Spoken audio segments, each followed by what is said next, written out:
24만이 뭐예요? 그거 뚫을 거라고 봅니다. 지금 30조 팔았잖아요. 신규 매수가 100조가 들어온다고 봅니다. 엄청난 추세 매매가 나올 수 있거든요. TSMC 보유하신 분들은 오히려 삼성전자 갖고 계시는 게 나아요. 주가 변수만 안정되면 진정돼요.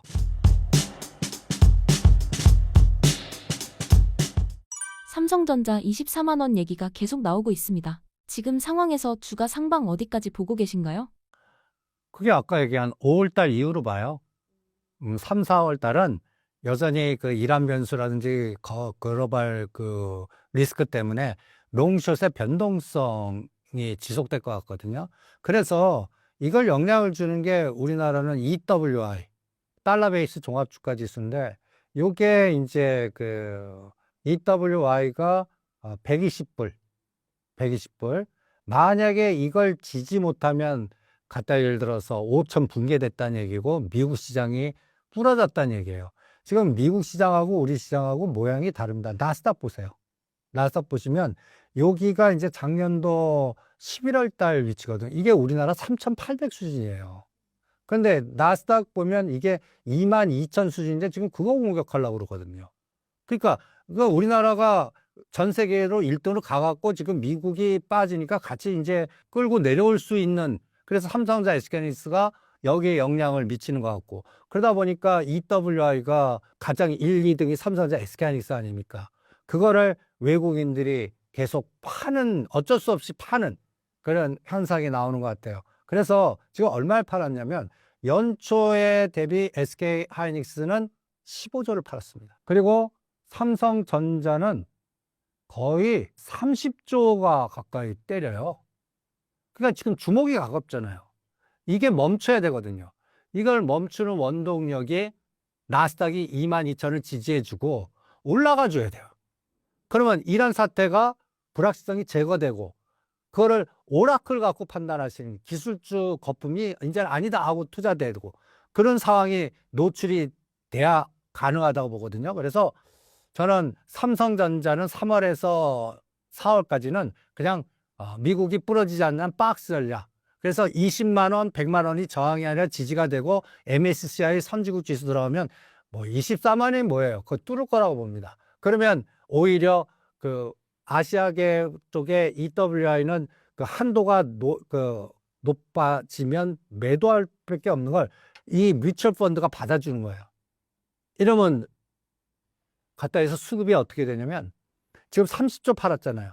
새로운 뮤추얼 펀드가 우리나라 만약에 관찰 지수 그러면요, 신규 매수가 거의 저는 100조가 들어온다고 봅니다. 그러면 이거는 엄청난 추세 매매가 나올 수 있거든요. 그런데 그거 확인이 5월달이에요. 5월달입니다. 그래서 그때까지는 그냥 박스 전략을 유도하시는 게 어떻겠나 권해드리고 싶고, 그러면 그거를 결정하는 게 아까 미국 시장에서 오라클이라고 그러지 않았습니까? 그래서 이 오라클 갖고 전체적인 시장이 판단하는 기준을 세우시는 게 어떻겠나, 이렇게 판단해 드립니다. 최근 삼성전자 주가가 시장 기대보다 약한 흐름을 보이는 이유는 무엇인가요? 예, 이런 사태에서 갖다 해서 환율이 불안하고 유가 급등하니까 환율 1,500원 가니까 어떤 논리가 나오냐면 갖다 해서 일정 비중 많고 셀 코리아가 들어가는 해지나 블랙록이나 이런 펀드들이 나오는 거예요. 그럼 그런 펀드가 나오면 어쩔 수 없이 1, 2등 비중을 줄일 수밖에 없잖아요. 그게 아까 얘기한 연초 대비 SK하이닉스 15조 팔고 삼성전자는 30조 가까이 파는 그 현상이 실제 시장에서 나온 꼴이 된 겁니다. 이게 멈춰야 돼요. 그 멈추는 게 갖다 해서 우리가 결정할 사항이 아니에요. 미국이 돌아줘야죠. 그래서 하나의 아이디어가 좀 뚱딴지 같지만 이 종목 갖고 여러분들이 판단해 보세요. 오라클도 이거 비슷하게 지금 옆에 보시면 고점 찍고 거의 반토막 이상 됐어요. 그러면서 121선이 내려와요. 21선이 이제 뭉쳤어요. 이게 5월달과 11월 중간선거를 딱 넣었어요. 오라클도 5월과 11월 중간선거 놓고 이 주가가 빨간선 같이 121선이 내려올 때까지 지그재그 하다가 이걸 뚫고 가는, 그래서 역배열이 정배열돼야 돼요. 그러니까 121선을 21이 뚫어주는 에너지가 나와야 돼요. 이게 타이밍 잡는데 하나의 기준이 되지 않을까. 그러면 왜 트럼프 미디어 갖고 보고 오라클 갖고 보냐? 오라클은 진짜 그 엔비디아보다 이 기술주의 거품이 더 지속되냐 아니냐를 결정해주는 핵심일 것 같고, 트럼프 미디어는 트럼프 패밀리의 어떠한 머니게임 종목일 뿐만 아니라 비트코인과 그 다음에 자원개발, 원전, 이게 이제 이 트럼프 미디어가 원전 짓는 의사결정하는 회사를 M&A 했거든요.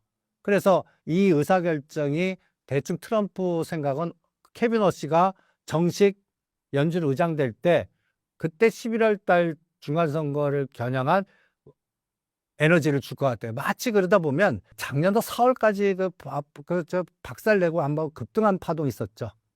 이게 이번에도 비슷한 에너지가 나오죠. 이게 지금 계속 눌러갖고 미국 시장 죽이는 게, 오히려 이렇게 하면 중간선거 누가 이기겠어 하겠지만, 지금까지 4월 달까지 죽였다가 11월 달에 지금보다 거의 50%, 100% 올려보세요. 그러면 자기 뜻대로 갈 수 있는 시나리오로의 흐름이 나올 수 있거든요. 이 작업을 하고 있는 거 아닌가라는 생각이 들어서, 지금 벌써 가상화폐는 스테이블 코인과 연결된, 그래서 서클은 벌써 50불짜리가 100불이 넘었습니다. 그러면 이제는 스트레이티지나 비트마인이나 이런 것들이 에너지를 주듯이, 저는 트럼프 미디어하고 오라클 갖고 그 삼성전자 SK하이닉스가 박스에다가 추세로 언제 바뀌나, 요거를 이 트럼프 미디어하고 오라클 갖고 잡습니다. 그래서 3, 4월 달은 어쩔 수 없이 우리는 이 지정학적 리스크라든지 이런 데 연동돼서 아시아계 그 헤지펀드의 롱숏 전략에 당할 수밖에 없어요. 그래서 이거를 메꿀 수 있는 거는 반드시 관찰 대상에 들어가야 됩니다. 이게 5월달 결정될 것 같으니까. 그리고 저는 현 정부가 추진하는 어떤 그 적극성이 가능하다고 보거든요. 그래서 3, 4월 달은 고통스럽지만 5월 달만 견디면 뭔가 새로운 파동이 나오지 않을까, 이렇게 진단해 드리겠습니다. HBM과 AI 반도체 경쟁에서 삼성전자의 현재 기술력과 시장 경쟁력은 어느 정도 수준인가요? 기술력 차원을 접근하기보다는 저는 D램 가격의 변동성을 접근하는 게 더 중요할 것 같아요. 그래서 지금 TSMC라든지 우리 삼성전자를 보면 이게 같이 조정을 하고 있거든요. 그런데 이제 여기서 시각은, 저는 지금 엔비디아가 중심이 돼서 작년도 11월 달에 깐부 협상하면서 막 난리 썼지만, 그때가 갈달려서 엔비디아 고점입니다. 그리고 지금 엔비디아가 박스에 지금 뭐 여러 가지 호재는 얘기 떠들어도 170불과 195불에 갇혔어요. 그럼 삼성전자가 엔비디아나 이거보다 낫다는 얘기거든요.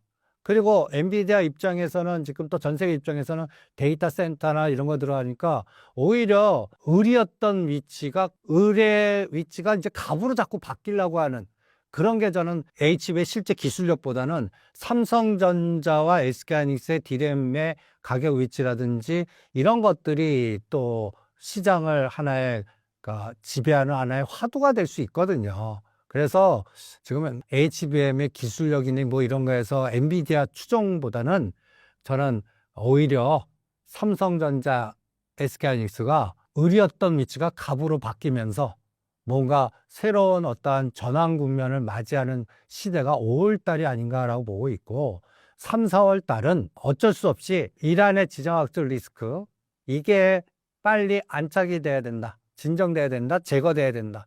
이 변수만 먼저. 그러면 그렇게 되면 이 아시아 헤지나 블랙록에서 그 삼성전자 SK하이닉스 갖고 흔드는 롱숏 변동성 패시브 전략은 멈출 수 있거든요. 그러니까 요거를 보는 게 더 중요하지 않나. 그래서 약간 그 무슨 HBM이라든지 이런 거에 대한 기술력이나 이런 걸로 접근하지 마시고요. 환율과 유가와 지정학적 리스크의 변동성에 좀 정치 역학적인 거시 변수가 우리 한국 시장의 전체적인 변동성 1, 2등을 어떻게 흔드나, 요게 흔드는 게 언제 방향을 주나, 요렇게 3, 4월 달은 접근하시는 게 필요하지 않겠나, 이렇게 진단해 드립니다. 파운드리 사업에서 경쟁사인 TSMC와의 격차는 현재 어느 정도이며 향후 따라잡을 가능성은 어떻게 보시나요? 이렇게 얘기하면 제가 따라 못 잡을 것 같아요. 그러니까 TSMC가 지정학적 리스크로 영향을 받아서 그 반사이익을 받지 않는 한, 그러면 이 대만 문제가 거론이 돼야 돼요. 이 두 가지를 이렇게 한번 딱 보죠. 이게 왼쪽이 TSMC 그래프고요. 월봉. 요게 삼성전자 그래프예요. 모양 보면 거의 똑같죠. 그죠? 그런데 2022년 기준으로의 그 상승률을 보면 잽이 안 돼요. TSMC가. 그러면서 지금 월봉으로는 장대 음봉을 둘 다 맞고 있습니다. 그러면 3월, 4월은 음봉의 시대 같아요. 그래서 대반등인데 TSMC는 요번에 이제 이란 사태가 끝나면 저는 정상회담 하면 괜찮은데 정상회담마저도 뭔가 연기되거나 안 되면 분명히 트럼프가 대만 카드 써요. 대만 카드 씁니다. 그러면 이제는 이란 지정학적 리스크가 동북아시아 지정학 리스크로 이동되고 TSMC가 또 뭔가 갑갑하게 될 수 있거든요. 그때 이제 삼성전자 반사이익을 받나 그렇게 접근하고 싶어요. 그래서 파운더리로 뭔가 TSMC를 따라가는 건 쉽지 않을 것 같고 오히려 반 TSMC 진영이 생기길 바래요. 이제 그런 움직임도 있거든요. 엔비디아 반 진영 있듯이 뭔가 삼성전자하고 연계해서 우리끼리 자체적으로 뭐 테슬라도 좀 그런 움직임이 있고 뭐 이런 그 인텔도 그런 움직임이 있고 그러니까 이런 것들이 이제 서서히 나오기를 바랄 거고요. 그리고 뭐 파운더리 부분은 생각하기에는 2030년 정도 지나야 그리고 평택에 있는 게 다 완성이 돼야 뭔가 다른 그림이 그려질 것 같거든요. 그래서 저는 파운더리 쪽의 접근은 저는 오히려 안 봅니다. 삼성전자가 언제 롱숏의 공격이 끝나고 방향을 줄 거냐, 그리고 D램 가격의 위치라든지 뭔가 이런 MSCI의 관찰 지수에 들어가는 타이밍 이런 거를 더 적극적으로 더 보고 있습니다. 네. 최근 외국인 수급이 삼성전자 주가에 미치는 영향은 어느 정도이며 향후 투자 흐름은 어떻게 전망되나요? 그래서 지금 연초 대비 지금 30조를 팔았어요. 생각보다 한 25조에서 멈출 줄 알았는데 아직도 더 파는 거는 간단히 예를 들어서 EWI 롱숏 전략이 지금 더 지배하고 있다는 얘기입니다. 그럼 이게 멈춰야 될 거 아니에요. 그러면 이게 이제 EWE자 들어가는 거 운영하는 게 블랙록이에요. 그럼 블랙록인데 이 블랙록에 문제가 또 사모펀드에 걸려 있어요. 그래서 그거를 자기네들 참여되는 주주들이 돈을 메꿨어요, 지네들 스스로. 그래서 이 부분이 오히려 블랙록의 아시아의 롱숏 전략을 더 가속화시키는 것 같아요. 이게 멈춰야 되거든요. 그래서 30조에서 더 40조, 50조까지 매도하진 않을 것 같아요. 그래서 이제 3월 말이면 어느 정도 마무리되지 않을까. 그래서 그 신호탄을 아까 5월달 캐비너스가 언제 들어오냐, 요 타임 보고 이란 변수가 빨리 제거돼서 유가가 안정돼야 된다. 그래야 환율이 1,500원을 뚫지 않고 내려올 수 있거든요. 이거를 먼저 급하게 보고 있고요. 그 다음에 이제 삼성전자는 그래서 17만 원, 20만 원 박스에서 왔다 갔다 하다가 20만 원 추세 전환은 반드시 된다. 그걸 5월달 이후로 보고 있습니다. 그래서 일단 TSMC 보유하신 분들은 오히려 삼성전자 갖고 있는 게 나아요. SK하이닉스나. 그래서 이런 전략하고 블랙록의 그 사모펀드 리스크가 진정이 돼야 되는 거는 유가 변수만 안정되면 진정돼요. 지금 이게 사모펀드 문제를 또 확대 해석하시는 분들도 계세요. 그런데 이게 이제 사모대출이라는 게 돈을 빌려줬는데 아직까지는 간단히 해서 시한이 안 됐어요. 근데 미리 달라고 그러지만 미리 빼 못 주거든요. 그러니까 체제 리스크만 안 나오면 돼요. 이게 파산 각으로 가지만 않으면 되는데, 저 사모펀드가 파산 각으로 겁은 지금 주는 데가 많아요. 영국 쪽이란 지금 은행주가 빠지고 있고, 그래서 요게 하나의 아이디어가 은행주라든지 간단히 해서 사모펀드 연결고리에 그 리스크 있는 종목들, 미국 은행주, 영국계 주식들, 이런 것들은 안 하시는 게 나아요, 금융주들은. 그리고 아이디어가 오히려 삼성전자가 오히려 하단 돌았을 때 오히려 사는 게 오히려 더 효과적인 그 사모펀드 리스크를 제거할 수 있는 변수고, 요게 3, 4월 달만 지나면 유가만 안정되면 사모펀드 에너지는 그럼 삼성전자 SK의 시스템 매도는 멈추지 않을까. 그렇기 때문에 요 부분을 더 들여다보시는 게 어떻겠나 이런 생각이 듭니다.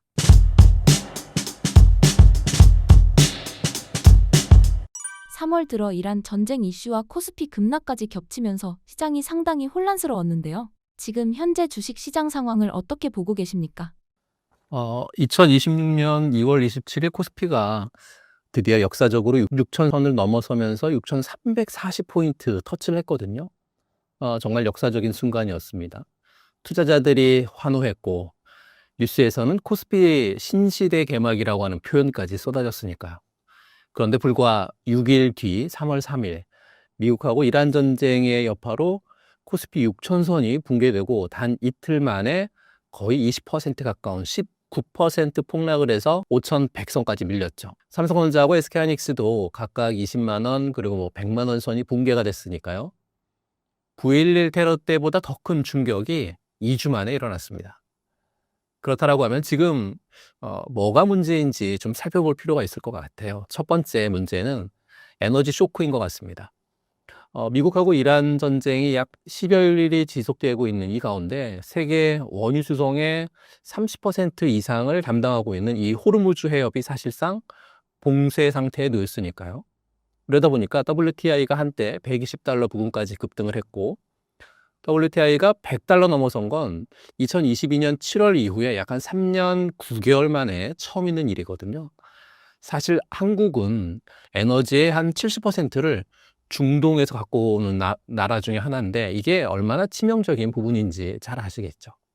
두 번째는 환율 충격인 것 같아요. 원달러 환율도 한때 1,506원까지 기록하면서 글로벌 금융위기 때였던 2009년 3월 이후 17년 만에 가장 높은 수준까지 올랐으니까요. 주식, 환율, 채권이 동시에 무너지는 트리플 폭락이 발생을 한 겁니다.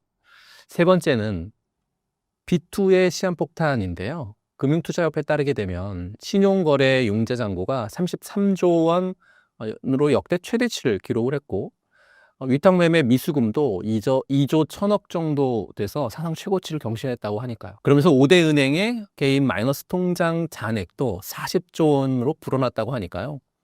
코스피가 6천 시대를 향해 달려나갈 때 빚을 내서 올라탄 분들이 이 폭락에 손실이 2배, 3배 이렇게 불어나는 그런 구조가 된 거죠. 그럼 핵심 질문인 코스피 6,000포인트 언제 갈 수 있을까요에 대한 부분들을 말씀을 좀 드려보면 사실은 증권사 분석이 좀 명확하게 갈립니다. 여기에서도. 시나리오는 세 가지를 좀 볼 수 있습니다. 예를 들어서 트럼프 대통령이 약 4주의 시간이 필요하다라고 발언한 바에 따르게 되면 4주 이내에 전쟁이 종결될 수 있고, 그렇게 될 경우에 금융시장은 초기 변동성 국면을 겪은 뒤에 빠르게 회복하겠죠. 반면에 군사적 충돌이 또 장기화되거나 또 호르무즈 해협 봉쇄가 계속 이어질 경우에는 아무래도 스태그플레이션에 대한 우려까지 금융시장에 반영이 될 거라고 하는 경고의 메시지도 있습니다. 다만 이번 이란 전쟁이 사실은 한국 기업 실적 개선의 어떤 핵심인 사실 뭐 반도체 업종에 미치는 영향은 제한적이죠. 메모리 수요의 60%가 사실 미국 데이터 센터에서 발생하고 있어서 전쟁이 메모리 슈퍼사이클 자체를 꺾지는 못할 것으로 보고는 있습니다. 그리고 가장 좀 낙관론을 던진 곳이 있는데요. 사실은 대신증권 쪽에서 미국하고 이란 전쟁 변수에도 불구하고 2026년 코스피 목표 지수를 기존의 5,800포인트에서 7,500포인트로 상향을 합니다. 이유는 3월에 변동성이 있는 다음에 상승 추세는 바뀌지 않는다라고 하는 전망이죠. 코스피가 7,500이라고 하는 숫자, 사실 지금 상황에서는 꿈만 같습니다. 그런데 불과 6개월 전으로 뒤돌아가 보면 코스피 6,000포인트도 그때 꿈만 같다고 했으니까요. 과거 굵직한 전쟁들은 결국 빠르면 한 달 내지는 3개월 후에는 상승 추세로 전환되어 왔고요. 러시아하고 우크라이나 전쟁, 그리고 뭐 이스라엘 하마스 전쟁 여러 사례에서도 코스피가 일주일 만에 낙폭을 모두 회복한 바가 있거든요. 코스피의 6,000포인트 재탈환 시점은 결국 이란 전쟁의 종전 속도에 달려 있고 4주 이내에 종결된다라고 하면 4월 달, 5월 달 안에 6,000포인트 탈환 가능하지 않을까 싶습니다. 그런데 만약에 이 종전이 길어진다라고 하면 하반기로 밀릴 수 있겠죠. 하지만 7,500포인트를 향한 방향성 자체는 바뀌지 않았다라고 말씀드리고 싶고요. 지금 이 폭락이 위기냐 또는 기회냐를 가르는 건 결국 이 질문 하나인 것 같아요. AI 메모리 슈퍼사이클 끝났는가라고 하는 거에 대답은 하나인 것 같습니다. 지금도 진행 중이다 라고 말씀드리고 싶습니다.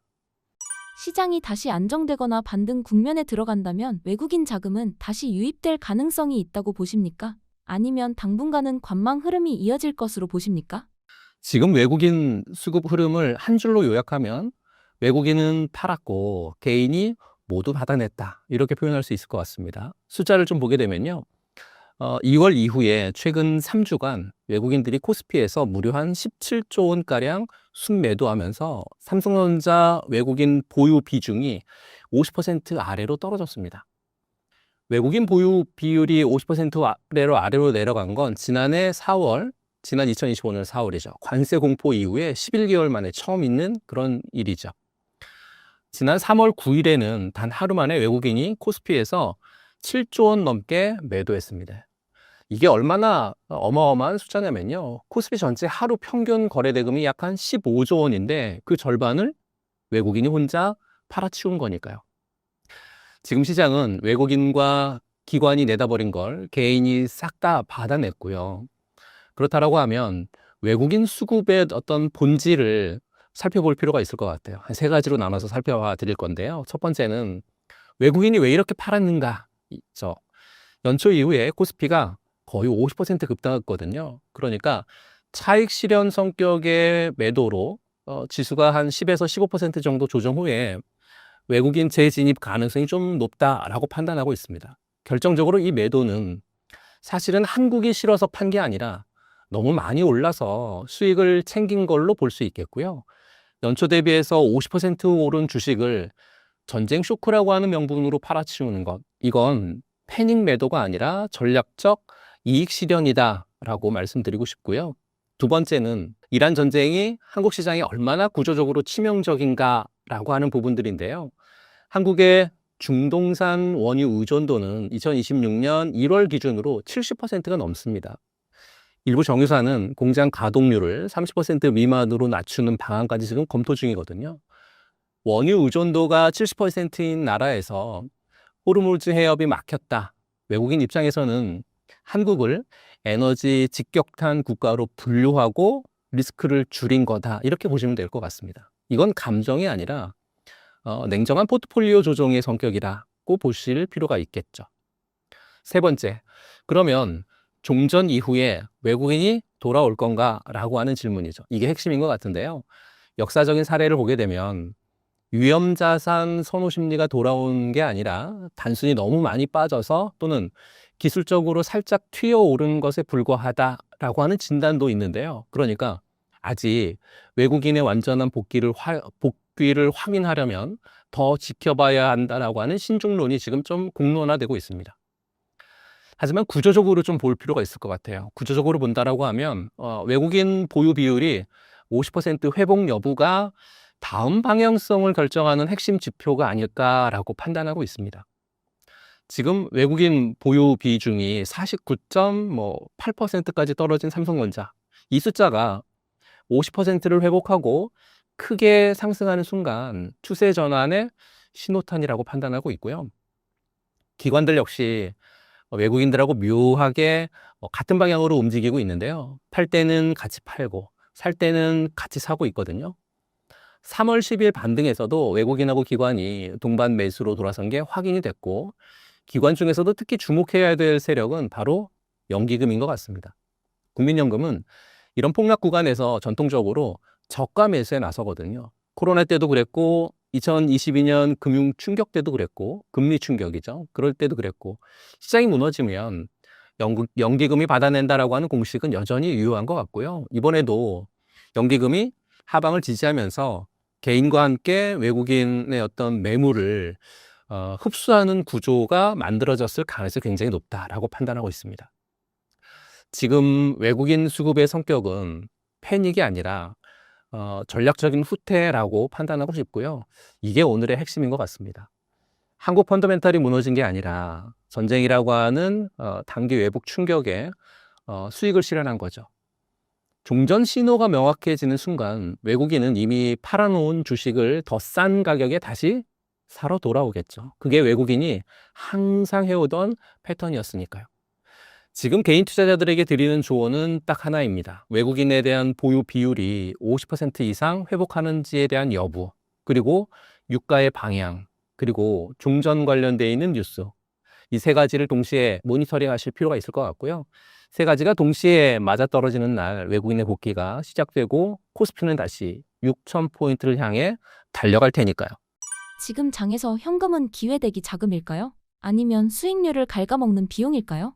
지금 여러분과 제가 마주한 시장은 몇 가지 성격이 동시에 존재하는 정말 매우 복잡한 그런 시장인 것 같아요. 어떤 성격이 동시에 존재하냐면 첫 번째는 구조적인 상승장인 것 같아요.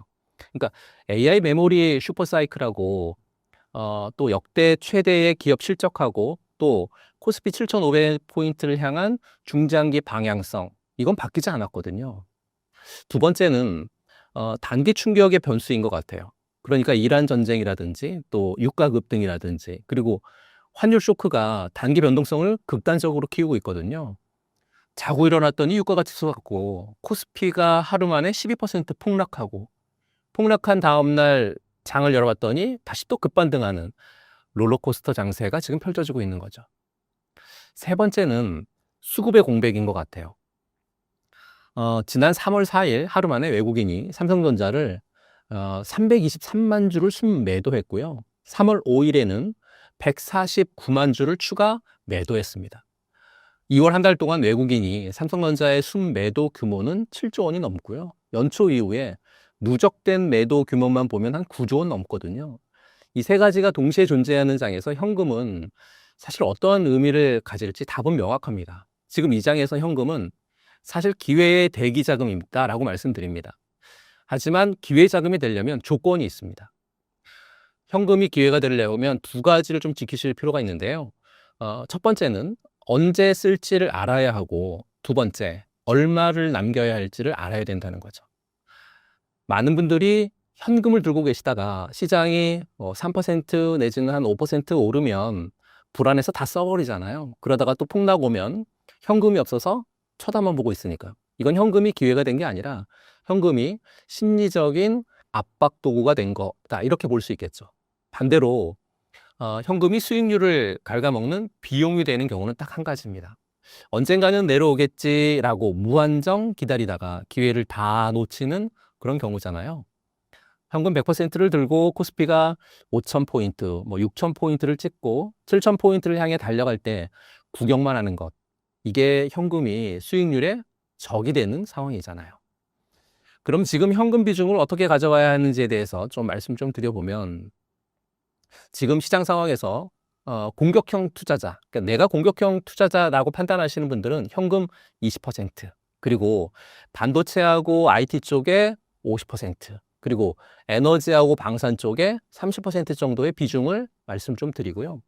중립형 투자자, 공격형도 아니고 방어형도 아니고 나는 중간 정도 해당해 라고 하시는 분들은 현금 30%, 반도체하고 성장주의 35%, 그리고 방산하고 에너지의 한 20%, 그리고 나머지 배당주는 15% 정도, 이렇게 구분하실 필요가 있을 것 같고요.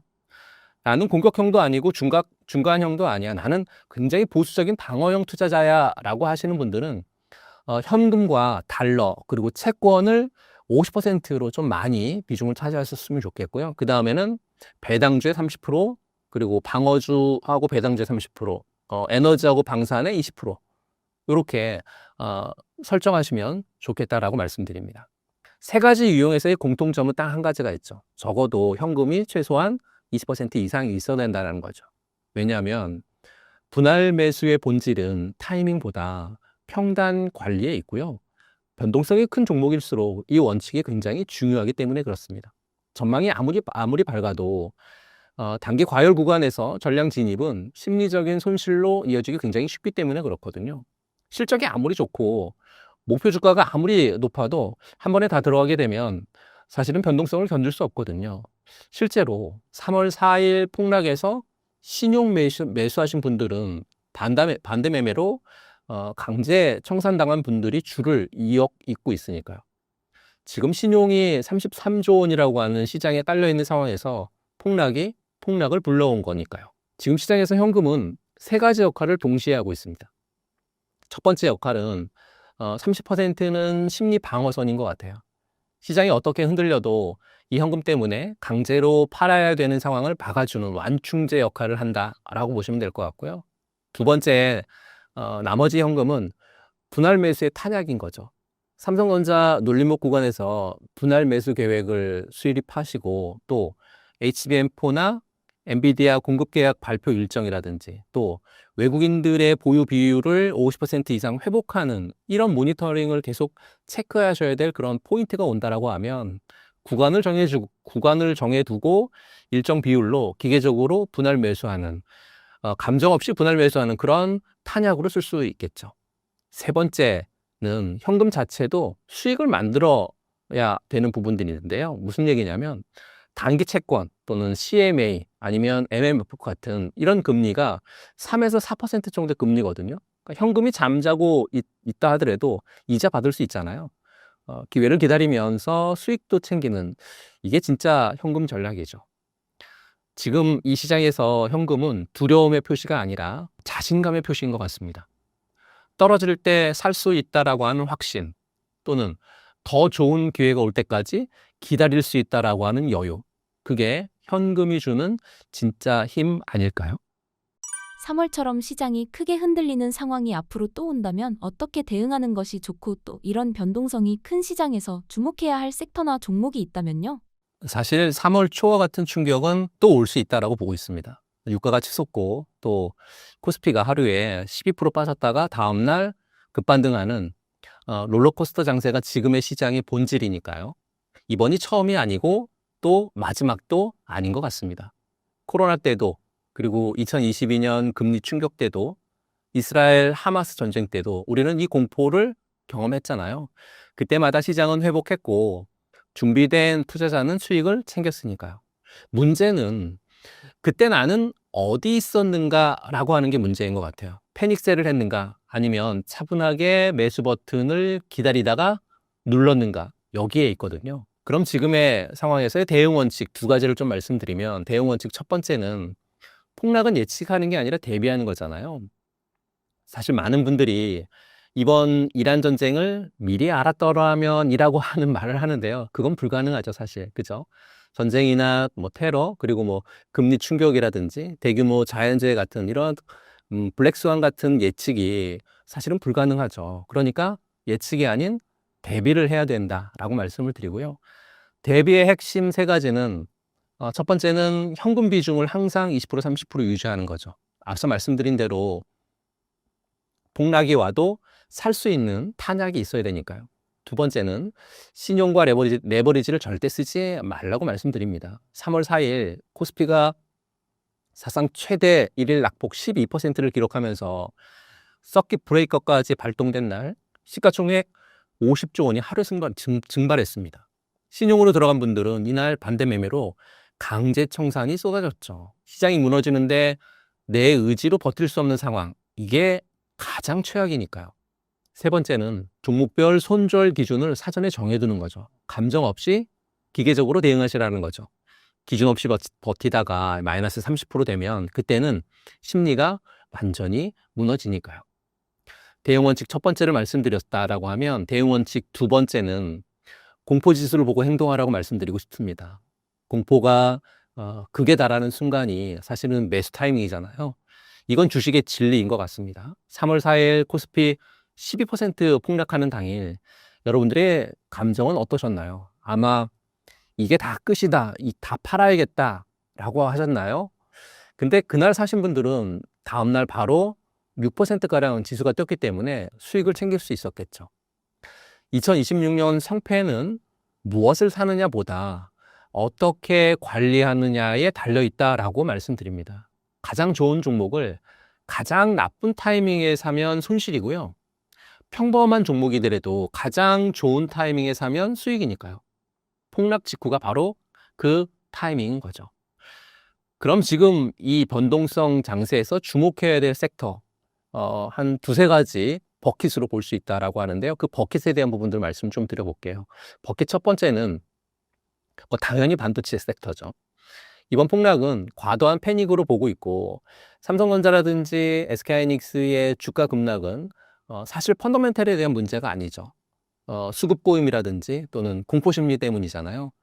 올해 두 기업의 합산 영업이익이 200조 원을 훨씬 더 돌파할 것으로 전망되고 있고, 또 AI 반도체 수요는 폭발적으로 지금 늘고 있으니까요.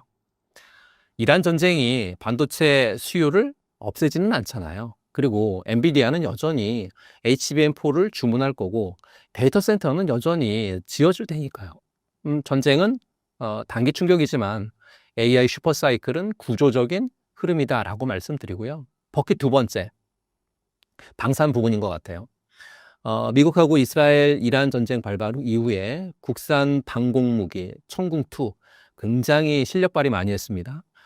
실전에서 요격 성공률이 90%가 넘었으니까요. 그러면서 이제 하나그룹 시가총액이 폭발적으로 상승을 하죠. 3월 6일 기준으로 하나그룹이 12개 상장사 시가총액 전부 합친 게 한 180조 대거든요. LG그룹 시총을 제끼고 사상 첫 4위에 올랐습니다.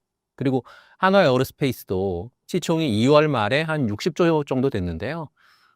오늘 들어오면서 보니까 74조 원까지 한 21%가량 급등했더라고요.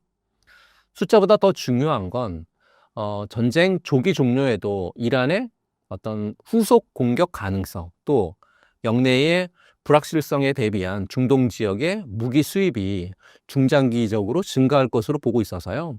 한화에어로스페이스는 사실 사우디아라비아라든지 이쪽에서의 어떤 지상 무기, 그리고 현대 로템 같은 경우에 이라크 쪽에서의 전차 수주에 대한 부분들, 그리고 LIG 넥스원이라든지 한국항공우주도 한 350억 달러 규모의 한국이라든지 아랍에미레이트 쪽에서의 방산협력 MOU 흐름 쪽에서의 지금 수혜가 좀 집중되고 있기 때문에 한화에어로스페이스, 현대로템, LIG 넥스원, 한국항공우주 같은 종목들은 좀 집중하실 필요가 있지 않을까 싶고요. 전쟁이 끝나도 방산 수요는 끝나지 않는다라고 하는 부분들을 기억하셨으면 좋겠고요. 다만 이것 하나만 기억하셨으면 좋겠습니다. 전쟁 수혜에 주는 사실 지정학적 이슈가 외교적으로 반전될 때 급락하는 그런 특성이 있거든요. 기계적인 손절 대응이 필수라는 얘기죠. 이미 급등한 테마주는 위험하고 실적 기반의 대형주 위주의 눌림목 진입을 고려하는 것이 좋지 않을까라고 말씀드리고요. 버킷 세 번째는 금이라든지 단기채 아니면 배당주 쪽을 눈여겨 보실 필요가 있을 것 같아요. 금 ETF라든지 미국 국채는 안전자산으로 자금을 일부 대피시키고 방산주라든지 또는 필수 소비재 같은 경기 방어주로 대응하는 전략이 변동성 장세에서 포트폴리오를 지키는 방법이 아닐까라고 말씀드리고요. 변동성은 위험이 아니라 저는 기회다라고 말씀드립니다. 단 준비된 사람에게만 기회다라고 말씀드립니다. 20만 전자, 100만 아이닉스 돌파와 동시에 시장 급락과 함께 크게 조정받았습니다. 현재 주가 흐름 어떻게 보고 계십니까? 우선 그 2월 27일 코스피가 역대 최초로 3,430포인트인가 터치하면서 대한민국 증시의 역사를 썼잖아요. 삼성전자가 20만 원을 넘겼고 SK하이닉스가 100만 원을 돌파하던 그 시기였죠. 다들 이제 진짜 가는구나 했는데 미국하고 이스라엘의 이란 공습을 통해서 또 호르무즈 해협 봉쇄 선언이라고 하는 초대형 악재가 터지면서 코스피가 이틀간 낙폭한 게 한 19% 낙폭했죠. 하지만 이제 동아시아 주요 증시 중에서도 가장 그 낙폭이 컸습니다. 2001년에 있었던 9.11 테러 당시보다 더 큰 하락으로 역사적인 폭락이었다. 이렇게 얘기 나왔으니까. 그런데 왜 이렇게 빠졌냐면 단순히 중동 때문만이라고 하는 건 아닌 것 같아요. 이번 조정은 외국인이 신흥국하고 그다음에 코스피 중 코스피의 비중 축소 과정에서 반도체 중심의 어떤 베타 축소가 집중되면서 변동성이 증폭된 결과다. 이렇게 보시면 좋을 것 같습니다. 코스피 외국인 순매도의 대부분이 반도체에 쏠렸고 지수 하락폭이 과대하게 확대가 됐고요. 또 삼성전자하고 SK하이닉스의 중심이었던 쏠림 구조가 조정 국면에서 취약점으로 드러났다라고 하는 분석이 좀 지배적입니다. 쉽게 말씀드리면 중동 충격이 방아쇠를 당겼지 총알은 이미 장전돼 있었다고 하는 거죠. 코스피 시가총액의 어떤 지나친 반도체 쏠림이 오히려 하락 탄성을 키웠다라고 하는 그런 얘기입니다. 그러면 지금 반도체 어떻게 봐야 되나요? 라고 이제 물으실 수 있는데요. 결론부터 말씀드리면 실적은 역대급인데 주가는 조정 중인 구간이잖아요. SK하이닉스 같은 경우에 지난 2025년 4분기 매출이 한 32조, 영업이익이 19조 나와서 분기 기준으로 사상 최대 실적 났고요. 삼성전자도 마찬가지로 지난 2025년 4분기 영업이익이 전년 동기 대비해서 200% 폭증했어요. 숫자 자체는 나무랄 데 없었죠. 이러다 보니까 증권사들도 전망을 여전히 높여잡거나 긍정적으로 보고 있습니다. 키움증권 같은 경우에 삼성전자 올해 영업이익을 200조 원 넘게 보고 있으면서 목표 주가 26만 원. 최근에 삼성전자 보고서 낸 애널들이 한 33분 되는데요. 이분 전원이 다 매수 의견 유지하고 있고요. SK하이닉스에 대해서도 SK증권에서의 목표 주가가 굉장히 높죠. 160만 원. 미래에셋도 한 154만 원 제시하면서 지금 현재 주가 대비해서 한 70% 정도 상승 여력이 있습니다. 오늘 제가 방송 녹화 들어오기 전에 보니까 94만 원 정도 있더라고요. 오늘 3월 12일이 녹화 날인데요. 최근 중요한 반전 신호도 있었습니다. 어떤 신호냐면 트럼프 대통령이 이란 전쟁이 곧 끝날 수 있다라고 하는 신호를 보내면서 유가 억제 계획을 발표하자 삼성전자, SK하이닉스가 지난 3월 10일 날 좀 반등을 많이 했죠. 전쟁이 3월을 넘기는 장기화가 현실되지 않는다라고 하면 어떤 정책과 실적 동력을 재확인하면서 상승을 재개할 것으로 판단하고 있고요. 골드만삭스 같은 경우에 코스피의 목표 주가를 기존 6,400에서 7,000포인트로 상향합니다. 이 얘기는 긍정적인 시각 계속 유지한다는 얘기거든요. 리스크도 물론 있습니다.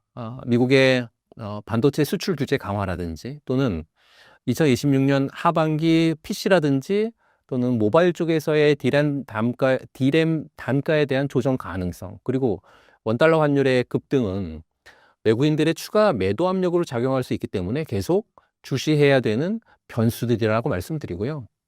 정리하면 지금 이 조정은 실적 붕괴형이 아닌 조정이죠.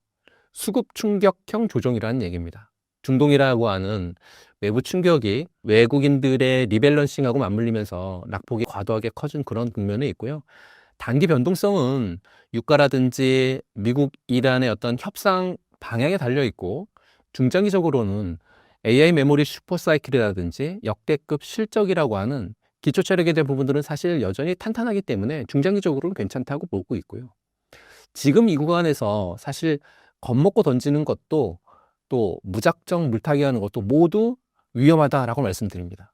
분할 접근 또는 분산 투자의 원칙을 지키면서 중동 사태의 향방을 면밀히 모니터링하는 게 가장 현명한 대응 전략이다라고 말씀드리고 싶습니다. 조정이 온 지금 상황에서 삼성전자와 하이닉스 언제 들어가는 게 가장 좋을까요? 지금 들어가도 될까요? 결론부터 말씀을 드리면요. 지금은 들어가도 괜찮은 구간이다. 단, 한 번에 전부 넣으면 절대 안 된다라는 게 결론입니다. 3월 12일 오늘 녹화날 기준으로 삼성전자가 한 18만 원 내외에서 거래가 되고 있거든요. 52주 최고가가 22만 8천 원에서 한 17% 빠졌어요. SK하이닉스가 오늘 보니까 93만 원에 거래가 되고 있는데 가장 고점이 111만 1,000원 부근, 111만 1,700원 부근 이 정도였어요. 거기에서 한 16% 조정을 받았죠. 근데 여기서 중요한 걸 좀 짚고 넘어갈 필요가 있습니다. 어떤 거냐면 삼성전자가 현재 고점 대비해서 17% 조정이 사상 최대 실적이라든지 또 목표 주가를 계속해서 업하면서 30만 원대로 올린다라고 하는 부분들이거든요. 이렇게 되면 60% 정도의 지금 가격보다 괴리가 발생하는 3박자가 동시에 맞물리는 그런 구간이기 때문에 주가는 빠졌는데 실적은 역대 최고치고 증권사들이 보는 목표치를 계속 올린다? 이건 한마디로 표현하면 저평가 구간이라고 표현을 할 수 있을 것 같아요. 증권사들의 보고서를 보게 되면 키움증권은 삼성전자에 대한 목표 주가를 26만 원으로 상향하면서 업종 최우선주로 유지했고 한국투자증권도 27만 원으로 올리면서 매수 의견을 제시했습니다. SK증권 같은 경우에는 목표 주가를 30만 원으로 대폭 상향하면서 현재 주가 대비해서 상승 여력은 30만 원까지 한 60% 이상 열려 있다 이렇게 보고 있습니다. 근데 SK하이닉스 쪽은 또 어떨까요? KB증권 같은 경우에 올해 SK하이닉스의 영업이익이 한 130조 넘을 거다. 또 내년 2027년은 150조가 넘을 거다. 이걸 바탕으로 해서 SK하이닉스의 목표 주가를 120만 원으로 설정했고 지금 시장에 나와 있는 전체 36명의 애널리스트들이 낸 보고서를 다 보게 되면 35분은 매수 의견, 한 분만 매도 의견입니다. 그리고 12개월 평균 목표 주가도 121만 원이고요. 오늘 들어올 때 보니까 93만 원이니까 뭐 한 30% 정도 121만 원까지 가려면 상승 여력이 좀 남아있죠. 단 한 명도 아니라 35명이 사세요 라고 하는데 여러분 혼자만 팔아야 하나요? 라고 하는 건 굉장히 큰 고민을 여러분들에게 말씀드리는 거죠. 삼성전자 분할 매수 전략은 차트 말고 제가 그냥 그 말로써 설명을 드리면 최근에 아랫꼬리에 달린 가격대가 얼마냐면 17만 원이에요. 아랫꼬리. 핵심 지지선으로 작용할 수 있는 충분한 가격대이기 때문에 잘 봐야 되는 첫 번째 가격대고 그리고 20일 이동평균선 부근의 자리가 지금 한 18만 3천 원 부근이거든요. 이 가격대도 잘 보셔야 되는 거고요. 그리고 거래량이 최근 3월 초에 가장 많이 터진 날이 언제냐면 3월 4일이에요. 이날 최고 가격이 얼마냐면 19만 5천 원이거든요.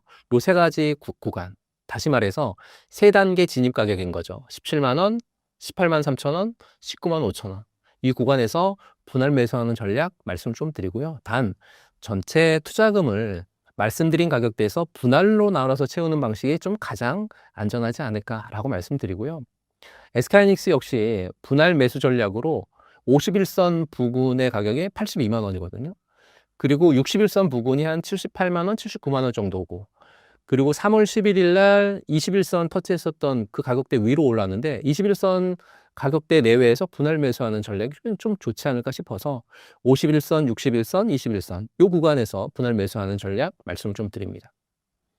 올해 2026년 상반기 IT 섹터는 AI 인프라 투자 모멘텀이 유지되는 한 단기 조정 시에는 정말 분할 매수 대응 전략이 굉장히 유효하고요. 특히 HBM 관련 수주 공시라든지 또는 AI 서버 출하량 호조 발표가 나오는 구간은 진입 시그널로 작동할 수 있다라고 말씀드립니다. 한마디로 지금 당장 저점이 어딘지는 사실 아무도 모르잖아요.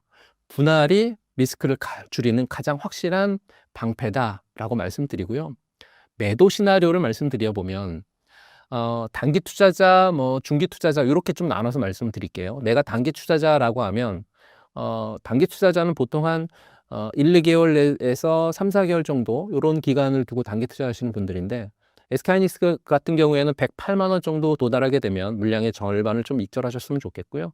나머지는 장기 보유 전략을 좀 권장해 드리고 삼성전자 같은 경우에는 21만 원, 23만 원 정도 구간에 오게 되면 1차 익절을 고려하실 필요가 있다라고 말씀드리고요. 중기 투자자, 그러면 중기 투자자는 한 1년 이상 보시는 분들이거든요.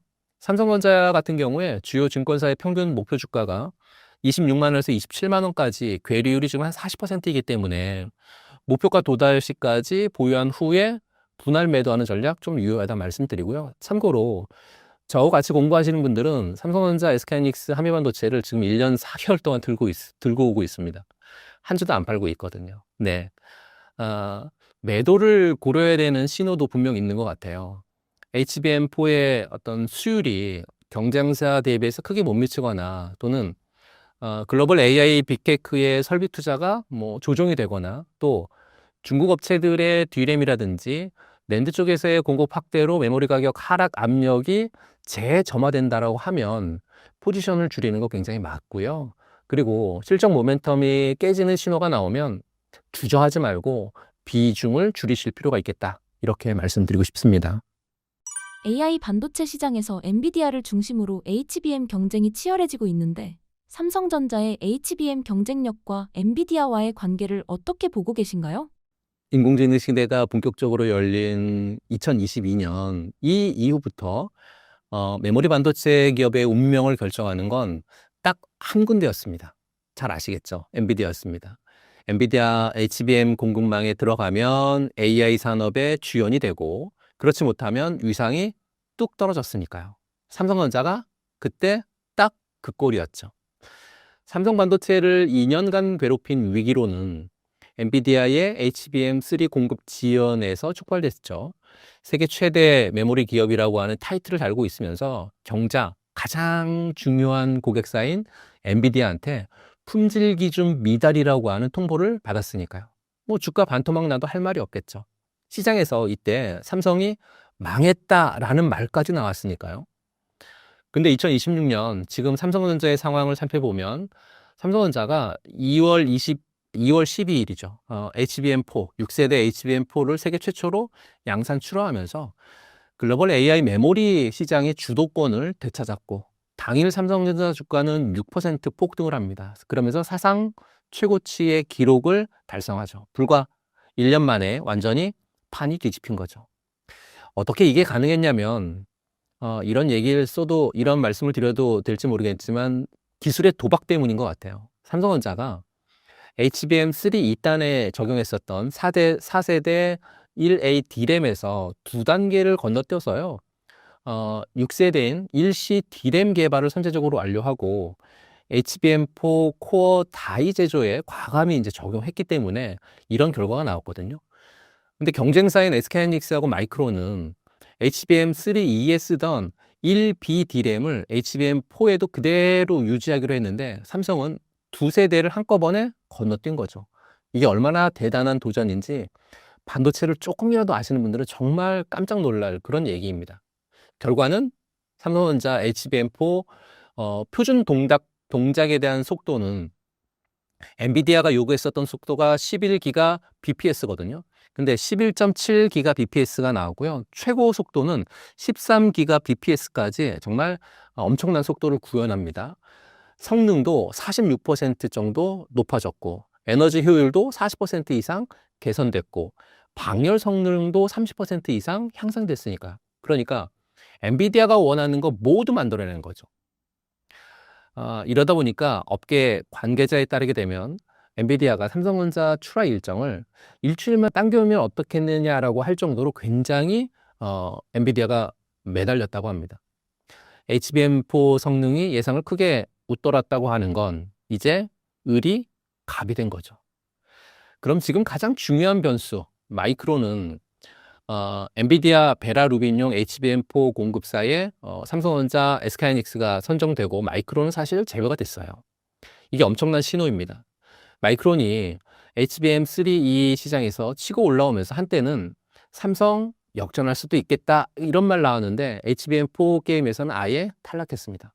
향후 1, 2년은 엔비디아를 대상으로 대량 납품이 가능한 부분은 삼성전자하고 SK하이닉스 두 기업밖에 없고요.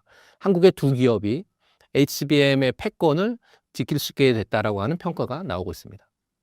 결론적으로 AI 메모리 전쟁의 주도권은 한국이 주고 있다 이렇게 볼 수밖에 없잖아요. 그렇다면 삼성이 완전히 주도권을 잡은 건가요? 라고 질문하실 수 있거든요. 근데 여기서 좀 냉정해 볼 필요가 있습니다. 올해 2026년 전체 HBM4 공급량에서 SK하이닉스가 차지하는 비중은 50%, 삼성전자는 20% 중반. 이렇게 그칠 거기 때문에 사실 기술 경쟁에서는 앞서지만 생산량이라든지 수율 경쟁에서는 여전히 SK하이닉스가 우위에 있다 이렇게 보시면 될 것 같고요. 엔비디아가 올해 베라 루빈에 사용할 HBM4 물량 중에서 3분의 1을 SK하이닉스에 배정한 것으로 좀 알려졌잖아요.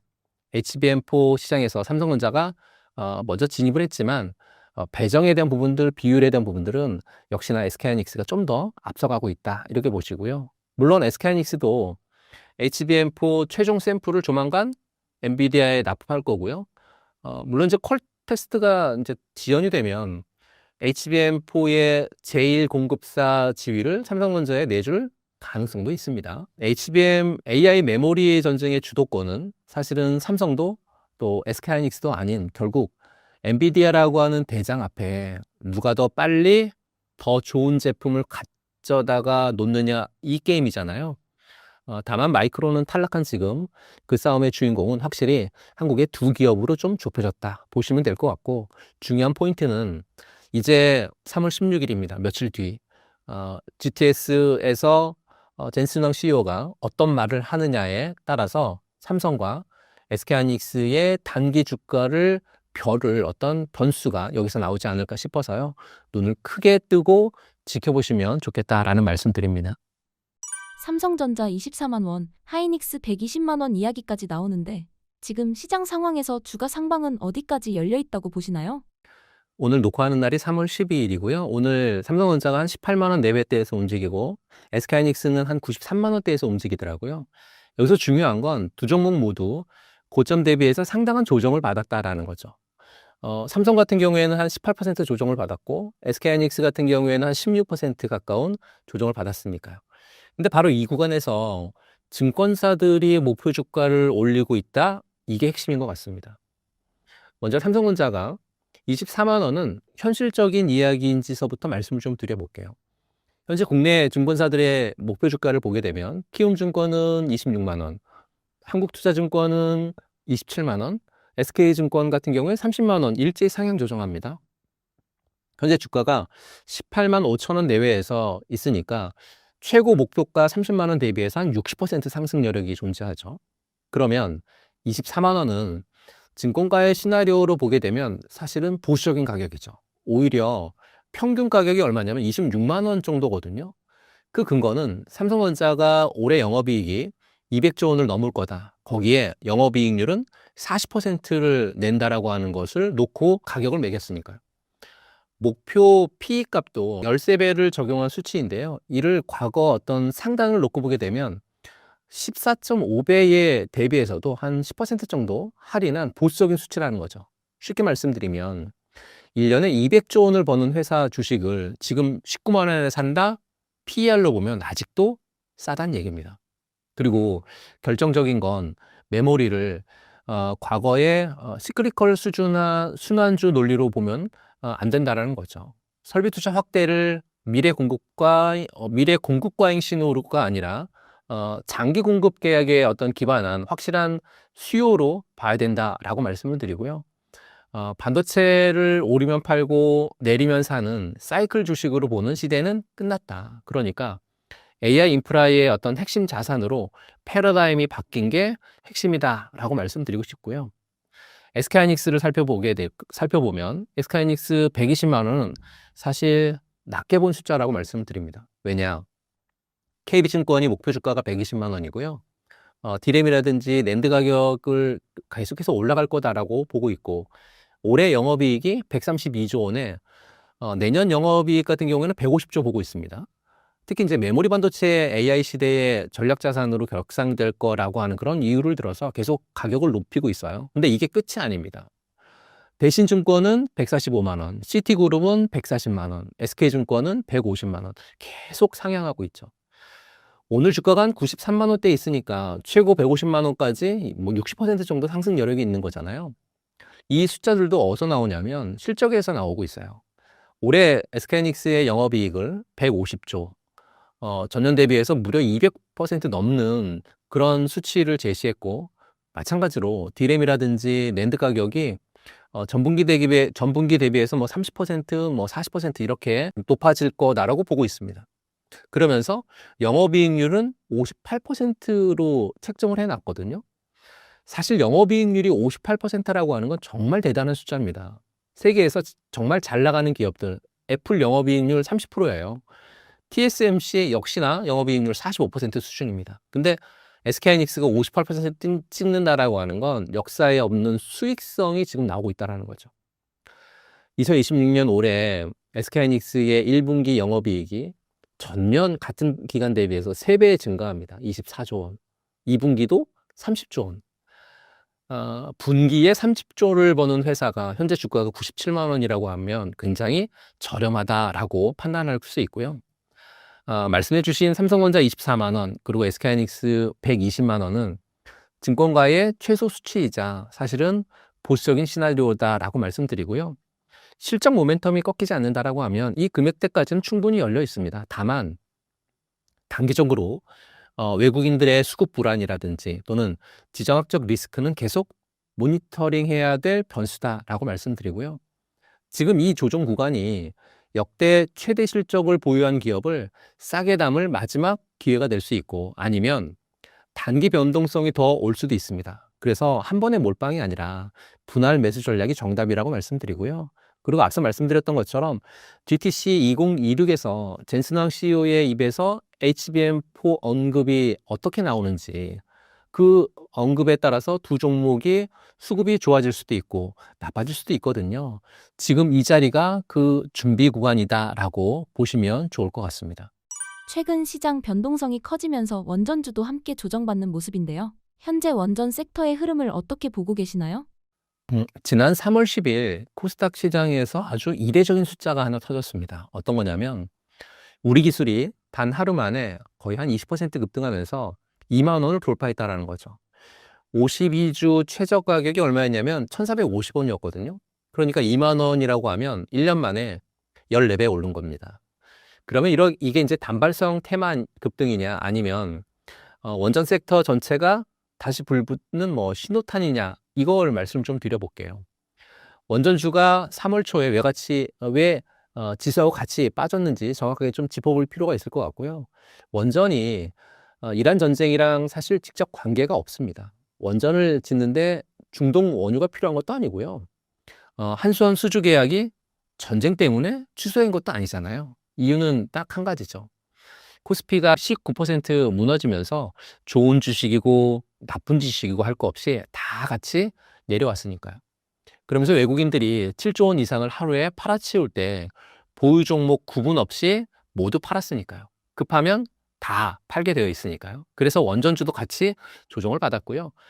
이건 펀더멘탈의 문제가 아니라 수급의 충격이었죠. 그리고 폭락장이 진정되자마자 가장 먼저 튀어오른 섹터가 바로 원전입니다. 그렇다라고 하면 지금 원전 섹터의 본질적 흐름은 어떻게 전개가 될까요? 원전 섹터는 이란 전쟁 이전보다 오히려 더 강한 구조적 성장 동력을 갖게 됐습니다. 왜냐하면 이번 이란 전쟁이 전 세계에 각인시킨 건 딱 하나가 있습니다. 바로 에너지 안보죠.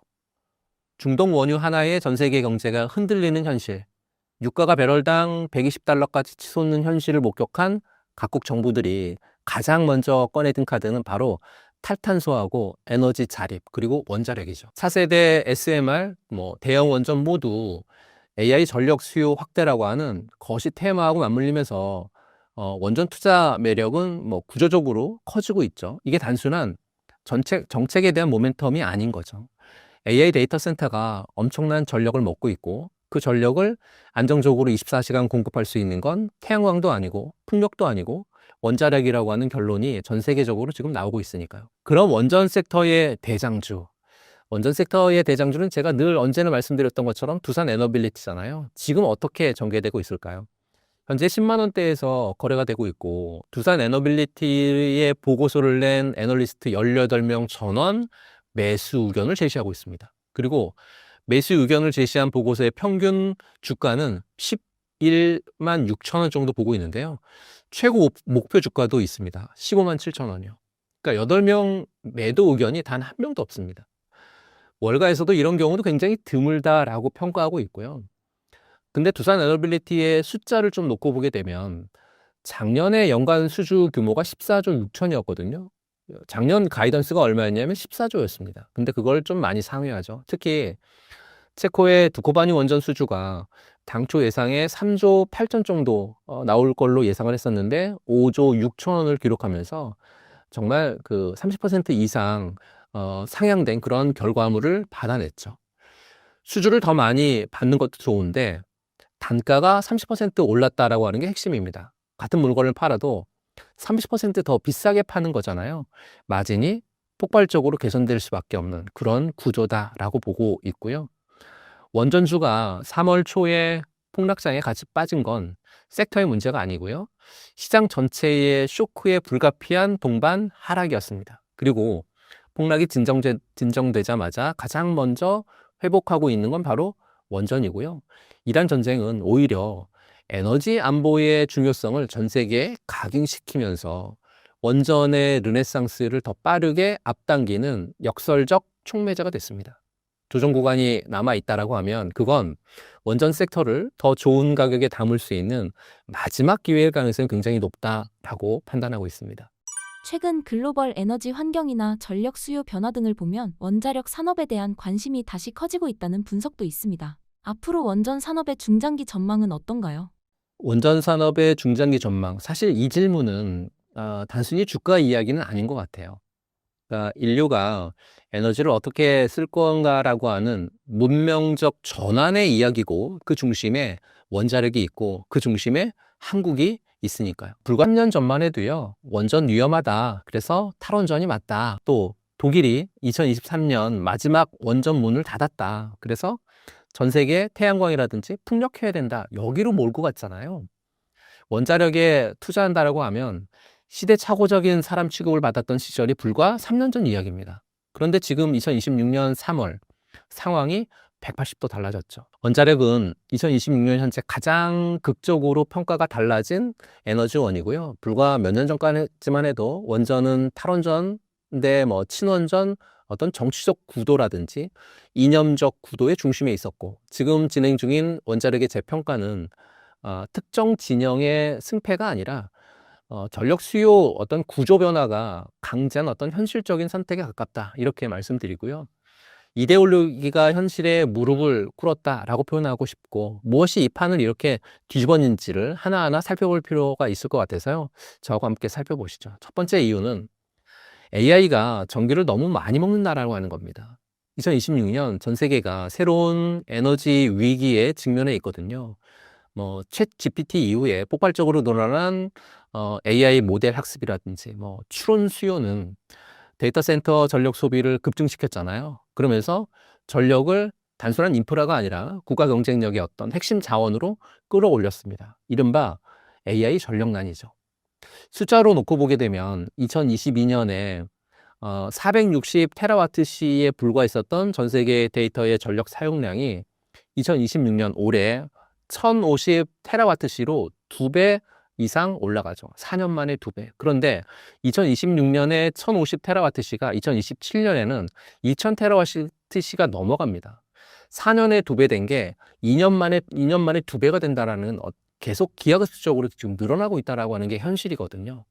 그리고 여기서 결정적인 문제가 생기는데 태양광이라든지 풍력, 날씨에 따라서 발전량이 들쭉날쭉해가지고요. 24시간 가동해야 되는 데이터 센터에 기저전력을 쓰기에는 한계가 뚜렷하잖아요. AI 서버는 밤에도 돌아가야 되고 흐린 날에도 돌아가야 되고 바람이 없는 날에도 돌아가야 되고 안정적으로 24시간 돌아가야 되는 그러니까 대응은 오직 원자력이라고는 결론이 나오는 거죠. 두 번째 이유는 빅텍 기업들이 지갑을 열었다는 거죠. 이게 가장 강력한 시그널인 것 같아요. 마이크로소프트가 3마일 섬 원전 1호기 재가동을 위해서 20년 그 전력 구매 계약을 체결을 했고 구글하고 아마존도 각각 카이로스 파워라든지 엑스에너지 같은 SMR 스타트업 기업하고 계약을 맺죠. 신용도가 높은 빅텍 기업들이 장기 구매를 보장하면 지금같이 허덕이고 있는 SMR 제조기업들 은행 대출을 자연스럽게 잘 받을 거고 생산 라인 잘 가동할 수 있을 거고 어떻게 보면 금융의 다리를 놓아주었다라는 분석이 많이 나옵니다. 이게 무슨 의미냐?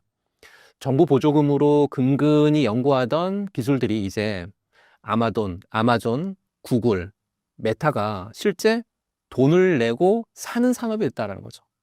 기대감의 단계를 넘어서 실제 매출의 단계로 진입한 거다 이렇게 볼 수 있을 것 같고요. 세 번째 이유는 SMR 패러다임의 완전한 어떤 전환인 것 같아요. 과거 거대 구조물을 짓던 방식에서 벗어나서 이제 공장에서 찍어서 에너지 가전제품으로의 어떤 원자력 산업의 어떤 패러다임이 바뀌고 있는 거잖아요. SMR의 강점이 공장에서 제작해가지고 현장에서 조립하는 방식이고 이렇게 되면 건설 비용이 한 뭐 30% 절감하고 사고 발생 시에도 별도의 어떤 외부 동력 없이 자연 냉각이 가능하다라고 하는 압도적인 안정성을 자랑을 합니다. 그리고 시장 규모도 1조 5천억 달러에서요. 2050년이 되면 2,100조 원으로 엄청난 시장 규모가 커지죠. 그렇다라고 하면 한국의 원전 산업의 위치 어떤지도 좀 말씀드려 볼게요. 한국에서 원자력은 단순한 전력 공급원을 넘어서요. 산업 경쟁력하고 직결된 그런 어떤 자산이다라고 말씀드리고요. 설계라든지 건설, 기자재, 운영이라든지 정비로 이어지는 원전 생태계가 유지되는 그러면서 해외 수출도 가능한 그런 한국의 원전 산업이죠. 2025년 6월 달에 그 체코 두코바니 신규 원전 사업 본계약이 이런 구조를 상징적으로 보여준 정말 좋은 사례였습니다. 또 한국이 전 세계 SMR 글로벌 파운드리, 그러니까 제조 기지로서의 어떤 확고한 위치를 점할 거라고 하는 전망도 계속 나오고 있고요. 반도체의 TSMC가 팹리스의 어떤 설계를 받아서 제조하듯이 원전에서 한국이 그 역할을 하게 될 거라고 하는 전망 굉장히 잘 나오고 있습니다. 원전 산업의 중기 전망은 제가 지금까지 본 어떤 섹터보다 구조적으로 강하다라고 말씀드릴 수 있을 것 같고요. AI가 전기를 먹고 그 전기를 안정적으로 공급할 수 있는 건 원자력뿐이라고 하는 결론은 이데올로기가 아니라 물리학에서 나온 결론이라고 말씀드리고 싶고요. 빅테크의 자본이 들어왔고 40개국이 동시에 움직이고 있고 한국이 그 공급망의 핵심에 있는 그런 상황이 원전 산업입니다. AI 산업이 멈추지 않는 한 무탄소 기조 전력인 SMR에 대한 수요는 향후 10년 이상 지속될 것 같고요. 그래서 단기 변동성에 흔들리지 않으셨으면 좋겠고 이 거대한 흐름의 방향을 계속해서 관찰해 볼 필요가 있겠다라는 말씀 드리고 싶습니다. 두산에너빌리티를 비롯해 국내 원전 관련 기업 중에서 시장을 이끌 수 있는 핵심 기업들은 어디라고 보십니까? 우선 그 원전의 심장을 만드는 유일한 공장이라고 하면 두산에너빌리티를 빼놓을 수 없겠죠. 이유는 딱 한 가지입니다. 원전을 짓겠다라고 결정하게 되면 전 세계 어디서든지 두산에너빌리티에 주문이 들어오니까요. 원자로 용기라든지 증기발생기, 터빈 같은 핵심 주기기를 대형 원전 규격으로 만들 수 있는 역량을 갖춘 기업이 전 세계에 손꼽힐 정도로 적습니다. 그중에 두산에너빌리티가 있으니까요. 숫자로 놓고 보게 되면 현재 18명의 애널리스트가 두산에너빌리티에 대한 보고서를 냈는데요. 전원이 매수 의견을 제시하고 있습니다. 최고 목표가는 15만 7천 원. 단 한 명도 매도 의견이 없거든요. 또 체코의 두코바니 원전 5호기라든지 6호기 수주 금액이 당초 예상보다 크게 나온 건 원재료의 상승, 인건비의 상승, 그리고 이제 체코 정부의 높은 안정성 요구가 단가를 끌어올렸다라고 하는 분석이 좀 지배적이거든요.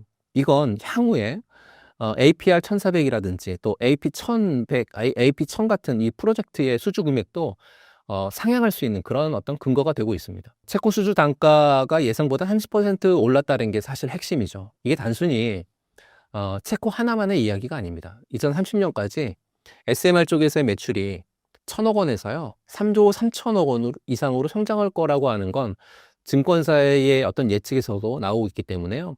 중장기적인 어떤 실적 가식성이 계속해서 높아지고 있다라고 보시면 될 것 같습니다. 그리고 두산에너빌리티의 임직원하고 최대 주주인 두산이 장내 매수를 통해서 지분도 확대했거든요. 회사 내부 사람들이 자기 돈으로 주식을 사고 있다는 거, 이거보다 더 강력한 매수 신호는 없잖아요. SMR 수주가 공시를 지키는 날 멀티플이 한 단계 더 열릴 것으로 판단하고 있고요. 분기 실적보다 수주 공시를 계속해서 볼 필요가 있는 그런 기업이다라고 말씀드리고요. 두 번째 종목은 원전의 두뇌를 설계하는 국내 유일의 한전기술입니다.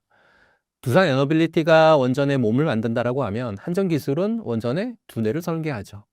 원자력 발전소 종합 설계라든지 개통 설계를 담당한 국내 유일의 전문 엔지니어링 기업인데요. 집으로 비유하면 두산은 벽돌을 굽는 벽돌 공장이고요. 한전기술은 집 전체를 설계하는 건축가입니다. 실적을 보면 키움증권 같은 경우에 한전기술에 대해서 올해 매출이 전년 대비해서 한 23% 영업이익 같은 경우에서 전년 대비해서 한 68% 증가할 거다라고 전망하면서 목표 주가는 16만 원으로 제시하고 있고요. 신한울 3호기라든지 4호기 어떤 진행률 그리고 그 상승과 더불어서 체코의 대형 원전 매출 인식까지 본격화 된다라고 하면 실적 반등은 계속 크게 올라갈 거다라고 내다보고 있습니다. 사실 영업이익이 68% 성장한다라고 하는 숫자 굉장히 놀랍죠. 근데 더 중요한 건 과거 팀코리아의 체코 원전 수주 기대감이 점증됐었던 2021년 4월부터 11월까지 한전 기술의 주가가 7개월 동안 몇 배 올랐냐면요. 5배 올랐습니다. 이걸 상기해 볼 필요가 충분히 있겠죠. 7개월 만에 5배. 그리고 그 수주가 실제로 이어지고 있는 지금 다음이 튀르키예, 베트남, 그리고 미국 원전이 기다리고 있습니다. 2개 이상의 대형 원전 프로젝트가 동시에 진행되고 있는 순간 어떤 고정비 구조상 영업 레버리지가 폭발적으로 작동하겠죠. 미국 시장 진출 공시가 나오는 날 주목하실 필요가 있겠다라고 말씀드리고요. 세 번째 종목은 원전의 어떤 신경계를 독점하고 있는 코스닥의 숨은 강자인 우리기술인 것 같아요. 여기서는 좀 결이 다른 얘기를 좀 해야 될 것 같습니다. 앞에 말씀드린 두 종목이 대형 우량주라고 하면 우리기술은 압도적인 독점 기술력을 갖고 있는 중소형 고성장주죠. 원전 MMIS라든지 DCS 국산화를 국내 유일하게 담당하는 공급사고 MMIS가 원전의 모든 계측이라든지 제어를 담당하는 디지털 신경계거든요. 원전에서 만약 뭔가 이상한 게 감지가 되잖아요. 그러면 자동으로 안전하게 제어하는 시스템이에요. 이걸 국산화해서 공급할 수 있는 기업이 국내 우리기술 딱 한 곳밖에 없죠. 독점이죠. 이 단어 하나가 이 기업의 투자 논리의 전부입니다. 단, 여기서 반드시 리스크도 있다는 걸 말씀드리는데요. 2024년하고 2025년 연속적으로 영업 부진, 영업 순손실이 있었으니까요. 현재 주가는 미래 수주 어떤 파이프라인을 선반영하고 있어서요. 재무 수치만 본다라고 하면 고평가 영역에 진입했다라고 하는 건 부인할 수 없습니다. 하지만 단기 급등한 이후에 기관이라든지 외국인 차익 실현 매물이 집중 출회될 수 있기 때문에 단기 낙폭 확대 위험도 있습니다. 하지만 이 종목은 추격 매수가 아니라요. 조정 시 분할 매수가 답이기 때문에 기술 독점의 어떤 가치는 의심하지 않되 매수 타이밍은 철저하게 계산해서 들어가야 되는 그런 종목이다라고 말씀드립니다. 원전주에 관심 있는 투자자라면 지금은 어떤 전략으로 접근하는 것이 좋을까요? 특히 눈여겨볼 만한 원전 관련 종목이 있다면 소개해 주실 수 있을까요?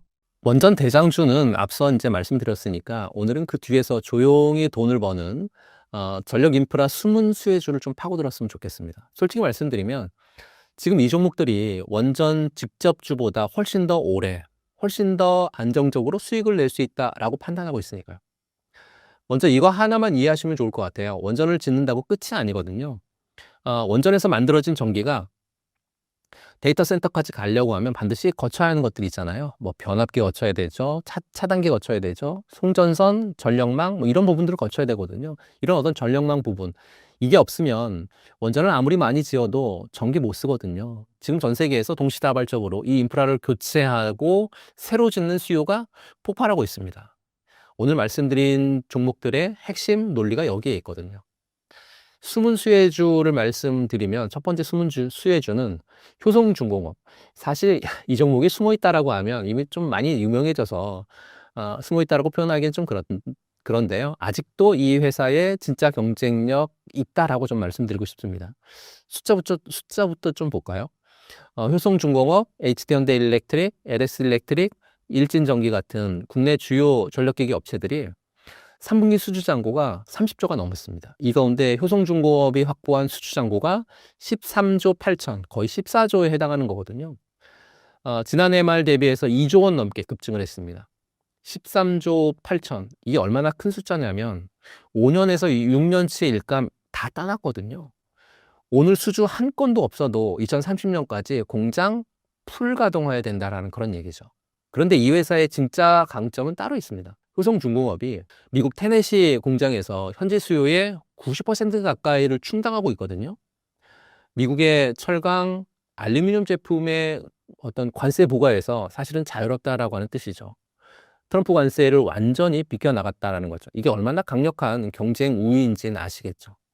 약 700억을 들여서 테네시 공장 확장해서 초고압 변압기 생산에 대한 부분들이 연간 100만 대에서 160만 대로 늘어났고요.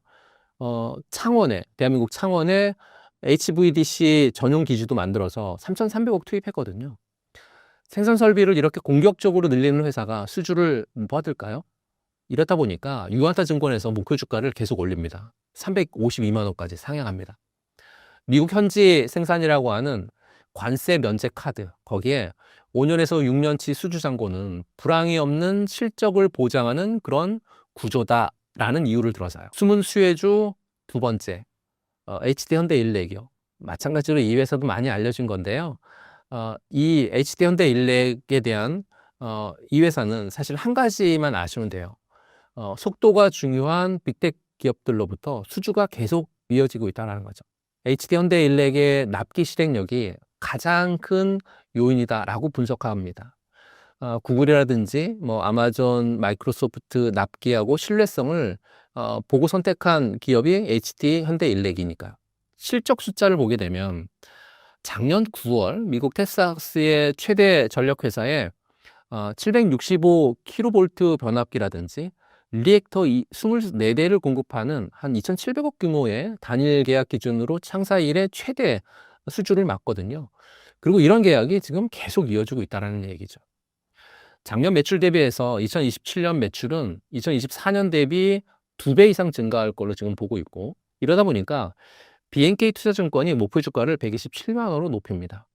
3년 후에 2배짜리 매출을 내는 회사, 이 회사의 지금 주식 관정에 넣어둬야 되지 않을까요? 빅테크의 어떤 레퍼런스 확보에 대한 부분들도 완료했고, 2026년, 2027년 캐펙스 완료 이후에 물량 급증 구간이 본격 수익화의 시작점이다라고 하는 부분들이 이 회사의 투자 포인트다라고 말씀드리고요. 세 번째 숨은 수혜주, LS 일렉트릭입니다. 오늘 숨은 수혜주라고 했는데 모두 다 여러분들이 잘 알고 계시는 익히 유명한 그런 기업들인데, 솔직히 오늘 가장 강력하게 드리고 싶은 픽은 LS 일렉입니다. BNK 투자증권이요, 목표 주가를 97만 원으로 상향하면서 전력기기 가운데 최선호주로 꼽았으니까요. 최선호주로 꼽은 이유 딱 세 가지입니다. 실적이 진짜거든요. 매출 20% 성장, 영업이익률 50% 성장. 두 번째는 수주잔고의 질이 다르다라는 거죠. 수주잔고 4조 1천억 원 중에서 수익성이 높은 초고압 변압기하고 초고압 차단기, 이게 50%를 넘게 차지하고 있으니까요. 그러니까 같은 수주를 받더라 하더라도 수익성이 높은 걸 많이 받으면 영업이익의 질이 달라지는 거잖아요. 세 번째는 빅텍 고객사의 어떤 수주 매출이 2024년 대비해서 2027년 2배 이상 증가할 거다라고 보고 있는 거죠. 투자 포인트는 고마진 제품 비중이 높아서요, 매출 성장보다 이익 성장이 더 빠른 구조다라고 보고 있기 때문에요. 오늘 세 가지 종목 말씀드렸는데, 이런 종목군들은 눌림이 올 때마다 눌림에서 분할 매수 전략이 좀 필요한 그런 종목이 아닐까라고 말씀드리고 싶습니다. 최근 대형주들의 HBM 랠리 속에서 국내 소부장 주식들의 전반적인 흐름은 어떤가요? 2022년과 2023년처럼 반도체 대형주가 오르게 되면 소부장 종목도 같이 오르는 시대는 이제 좀 끝났지 않았나라고 말씀드리고 싶고요. 그때는 왜 같이 다 올랐냐면, 그때는 반도체가 전반적으로 침체에서 회복하는 그런 구간들이 계속 많았기 때문에 그렇고요. 모든 공정에서 동시에 투자가 살아났으니까요. 그러면 소부장도 전체가 다 올랐죠. 근데 지금은 좀 다릅니다. 2026년 반도체 산업은 AI 인프라에 대한 어떤 확장을 통해서 D램이라든지 HBM 쪽에서의 수요가 폭증하고 있고, 또 낸드 쪽에서의 고단화가 이루어지면서 소부장 쪽에서의 실적 레버러지가 확대가 되고 있는 이런 구조적인 변화 국면에 진입을 했다라고 하는 거죠. 포인트는 AI 인프라에서 HBM 쪽에서의 수요가 집중되는 그런 구조라는 거죠. 메모리 전체가 아니라 HBM에 집중됐다라고 하는 건데요. 그러니까 HBM 공정에 납품하는 소부장은 폭발적으로 성장하고, HBM하고 관계없는 소부장은 그냥 제자리 걸음이다 이게 양극화의 본질이거든요. 왜 후공정에 돈이 몰리는지를 이해하면 소부장 종목 선택이 좀 보이실 건데요. HBM은 D램 칩을 수십 개 쌓아 올려가지고 만드는 거잖아요. 이 쌓는 공정이 바로 후공정이에요. 그리고 이 후공정에서 병목이 생기고 있는 거고요. 차세대 HBM 20단 적층 상용화를 앞두고 기존 구격을 유지하려면 D램 칩을 극도로 굉장히 얇게 만들어야 되거든요. 이게 만드는 게 백그라인딩 공정인데 이 과정에서 웨이퍼 파손 위험이 굉장히 높습니다. 이렇게 되면 제조 수율이 크게 떨어질 수밖에 없잖아요. 이걸 해결하는 기술, 이걸 갖고 있는 기업이 지금 가장 몸값이 높은 소부장이죠. SEMI에 따르게 되면 2025년 반도체 테스트 장비 매출은 전년 대비해서 거의 한 50% 증가한다라고 하고요. 조립이라든지 패키징 장비의 매출은 한 20% 증가한다라고 하고 있습니다. 2026년에서 2027년 테스트 장비 같은 경우에는 한 12%, 하지만 조립이라든지 패키징 장비는 90% 정도 증가한다라고 하니까 이게 바로 후공정 소부장 기업들에 직접적으로 꽂히는 그런 어떤 수요가 된다라고 보시면 될 것 같고요. 그렇다라고 하면 전공정 소부장은 소외되는 건가요? 라고 질문하실 수 있거든요. 사실 여기서 오해가 생길 수 있어요. 전공정이 완전히 죽은 게 아니거든요. 다만 투자 방향이 바뀐 거죠. 이번 D램 호황의 특징은 투자 방향이 증설이 아니라 공정 전환에 집중돼 있다라고 하는 거거든요. 메이저 메모리 업체들은 차세대 미세 공정 개발을 하고 양산에 올리는데 지금 자금을 투입하고 있습니다. 이 경우 웨이퍼당 칩 생산은 좀 늘어날 거지만 웨이퍼 투입량 자체는 큰 폭으로 늘어나지 않는 그런 구조라는 거죠. 쉽게 말씀드리면 공장을 새로 많이 짓는 게 아니라 기존 공장 라인을 고도화하는 투자를 하고 있다는 거죠. 그러니까 전공정 소부장 납품을 하고 있지만 물량이 폭발적으로 늘어나는 건 후공정 쪽이라는 거죠. 이게 양극화의 어떤 구조적인 원인이고요. 실제 시장에서 이 양극화가 어떻게 나타나고 있는가를 좀 보게 되면 사실 숫자가 말해주고 있습니다. 국내 반도체 ETF 수익률 상위를 좀 보게 되면 SOL 반도체 후공정이 최근 일주일 동안 얼마큼 올랐냐면 26% 상승합니다. 단연 1등입니다.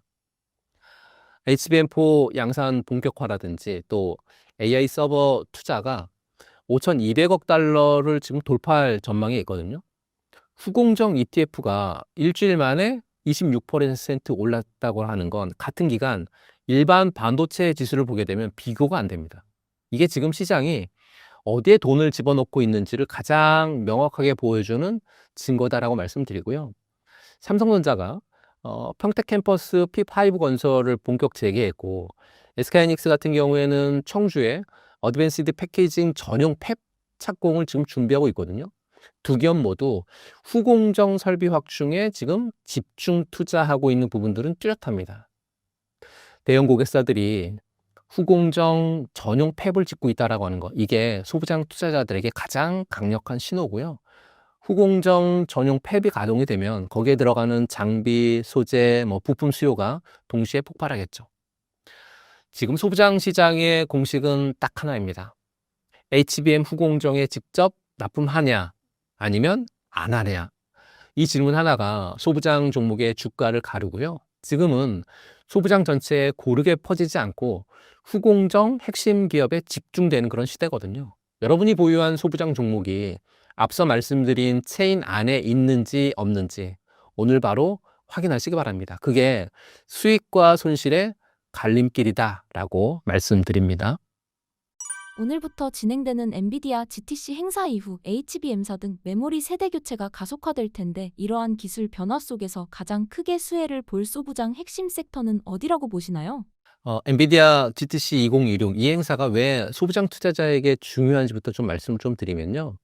3월 16일부터 19일까지 미국 캘리포니아에서 개최가 되는데, 그리고 이 자리에서 무슨 일이 일어나냐면 젠슨왕 CEO가 차세대 GPU 베라 루빈을 공개할 것으로 예상되고 있고, 또 삼성전자 HBM4의 성능, 차기작인 HBM4E의 엔비디아 GPU에 대한 어떤 호환성에 대한 분석 결과 발표할 거거든요.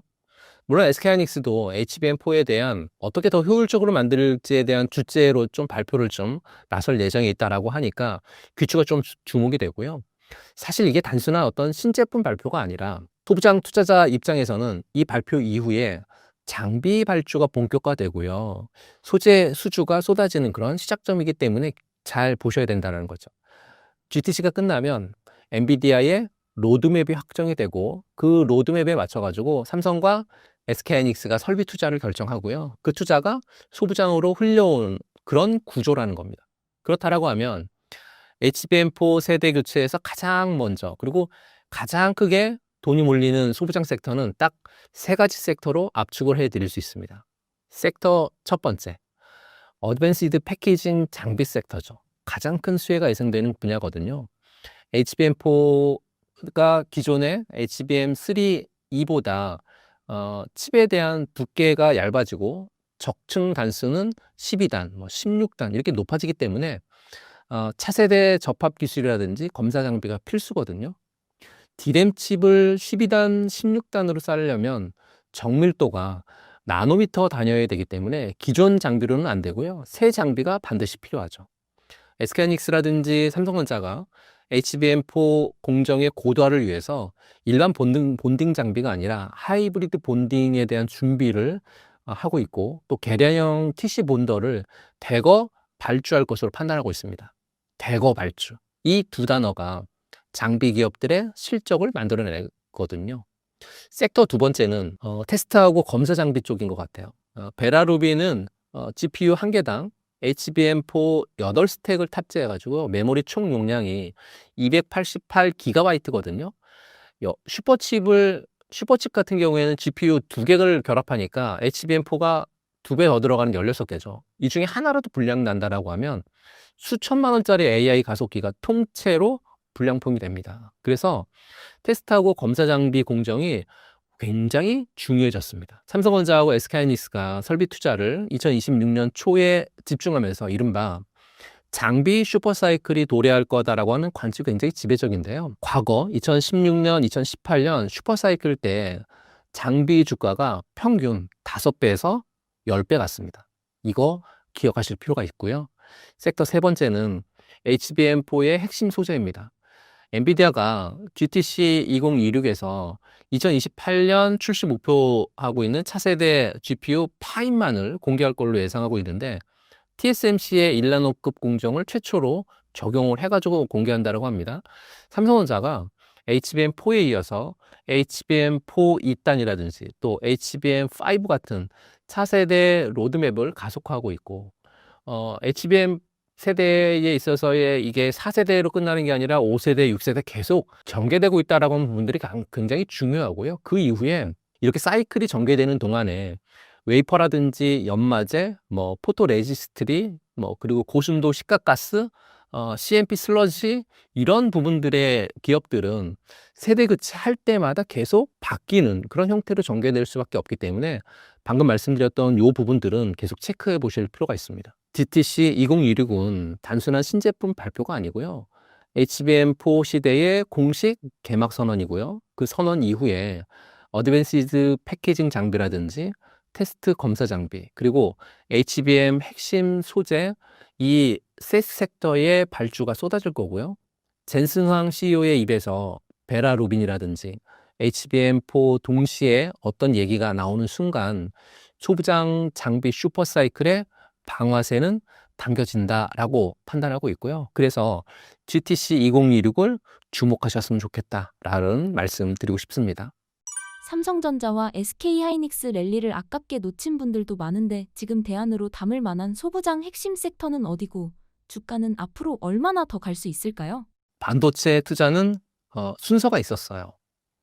HBM 수요 폭증, 그 다음에 GPU 발주, HBM 증산, 그 다음에 공장 증설, 장비하고 소재 발주. 삼성전자 하이닉스가 이미 이 사이클의 첫 번째 단, 수혜를 받았거든요. 그동안 캐펙스 공백으로 조정을 받았던 장비주라든지 부품주들이 다시 시장의 중심으로 이동하고 있다라고 하는 점이 지금 핵심이거든요. 그러니까 소부장은 후행 수혜주죠.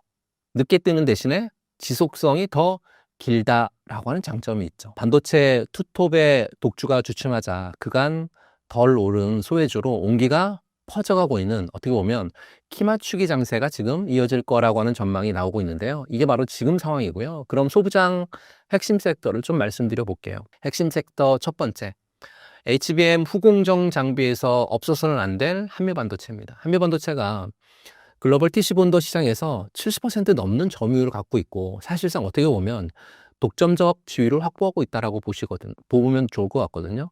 HBM은 D램을 수직으로 쌓는 구조인데 TC본도 없이는 공정 자체 불가능하니까요. 이 회사를 거치지 않으면 사실 HBM을 못 만든다라는 그런 얘기고요.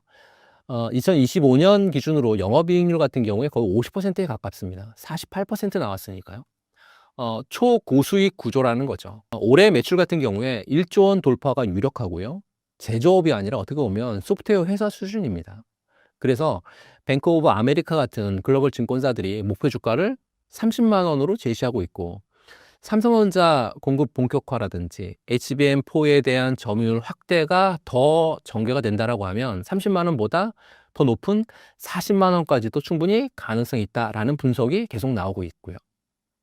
핵심 섹터 두 번째는 전공정 쪽에서의 장비주인데요. 종목은 두 종목 말씀을 좀 드릴게요. 원익 IPS하고 주성 엔지니어링입니다. 최근 시장의 온기가 후공정에서 전공정으로 이동하고 있는데, 주성 엔지니어링의 핵심은 원자층의 증착이에요. 이쪽의 장비거든요. 공정이 미세해질수록 이 원자층의 증착 중요도는 기하급수적으로 올라가거든요.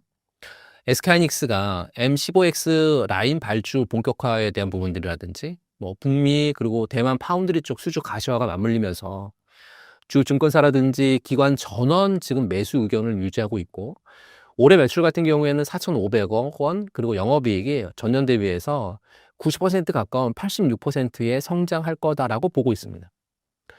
원익 IPS는 사실은 삼성전자 2대 주주라죠. 2대 주주죠.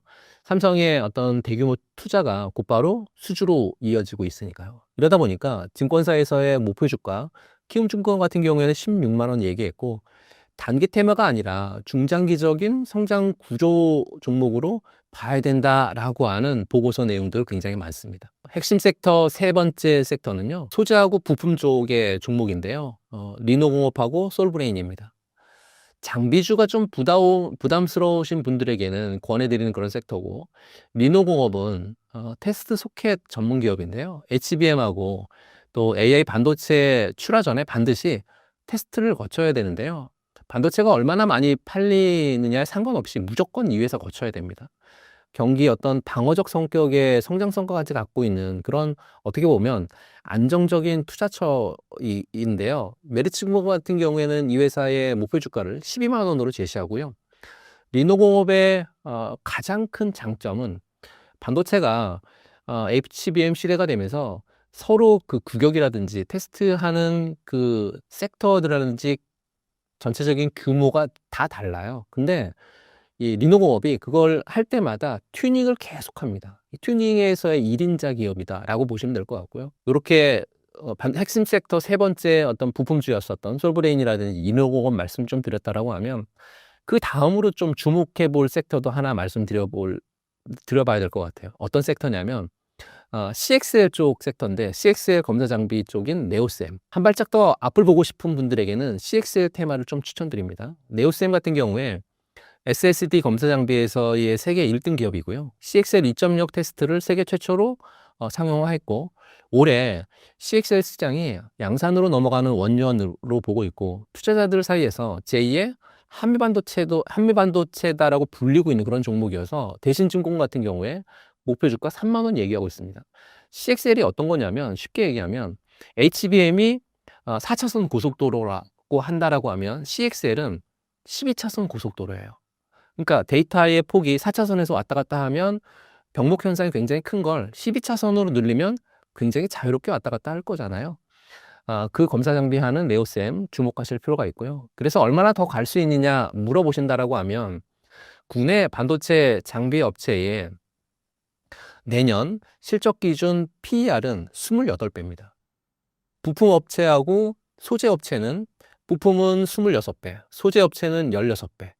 이런 수준이거든요.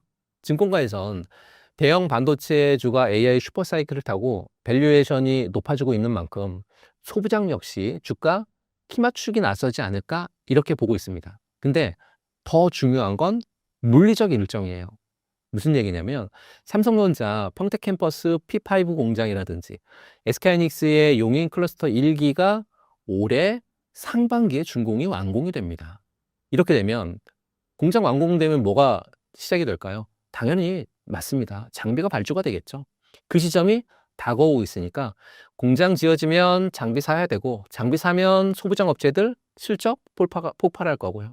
사실 반도체 대장주만으로는 수익률에 한계가 있습니다. 그렇다라고 하면 소부장 비중을 50%까지 확대해서 분산 투자하는 건 수익률 극대화의 어떤 효과적인 방법이 아닐까라고 말씀드립니다.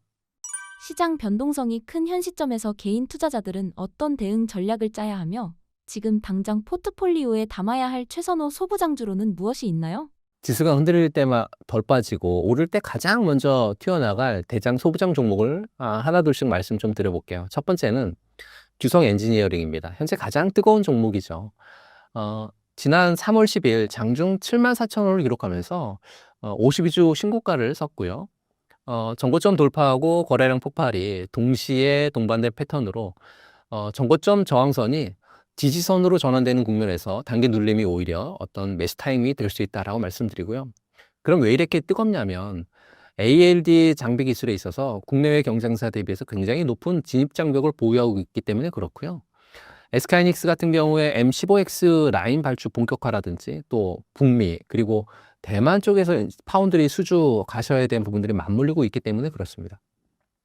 이렇다 보니까 국내 소부장 중에서 글로벌 비메모리 파운드리 또 ALD 장비를 납품한 이력이 확인이 된 거의 유일한 기업이라고 하는 점이 핵심이기 때문에 올해 영업이익도 전년 대비해서 거의 90% 가까운 86%에 대한 성장이 보이고 있는 그런 상황이기 때문에요.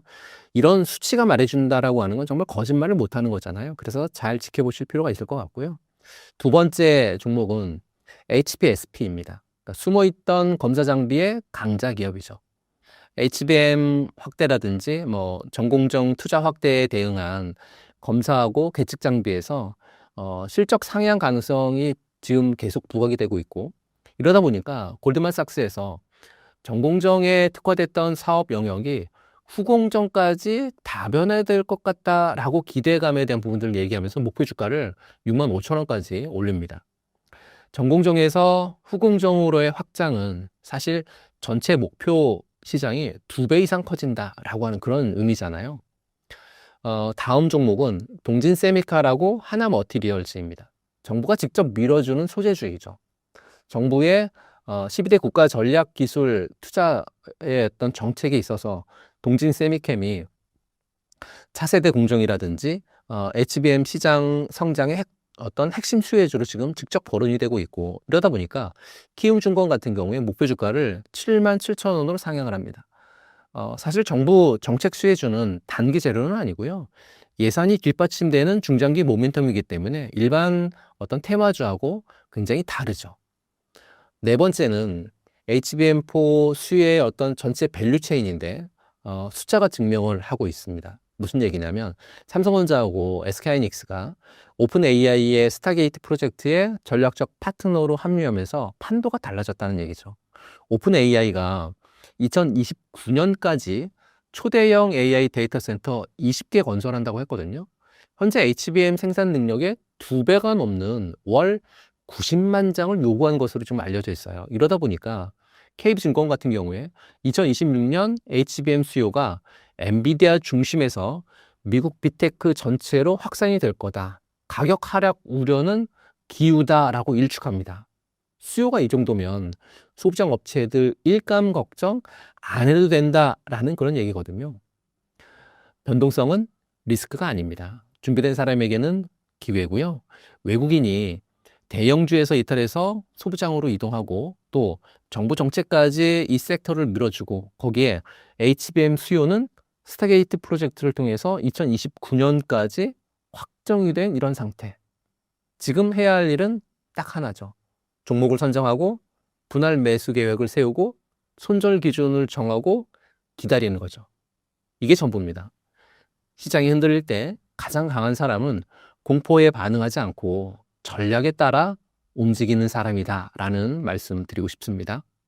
신사임당 시청자분들을 위한 한마디 부탁드릴게요. 매달 경제원탑에서 전개되고 있는 무료 특강이 정말 많은 분들의 사랑을 받고 있어서 굉장히 뿌듯하고, 또 그런 분들의 CS를 받게 되면 너무 좋은 걸 무료로 해주는데 너무 감사하다, 또 수익도 많이 받다, 이런 얘기하고 계시거든요. 경제원탑 들어오셔서 특강 무료니까 늘 신청해 주시게 되면 무료를 통해서 많은 전략을 세우시고 돈 많이 버시는 그런 여러분들 되셨으면 좋겠다라는 말씀 드립니다.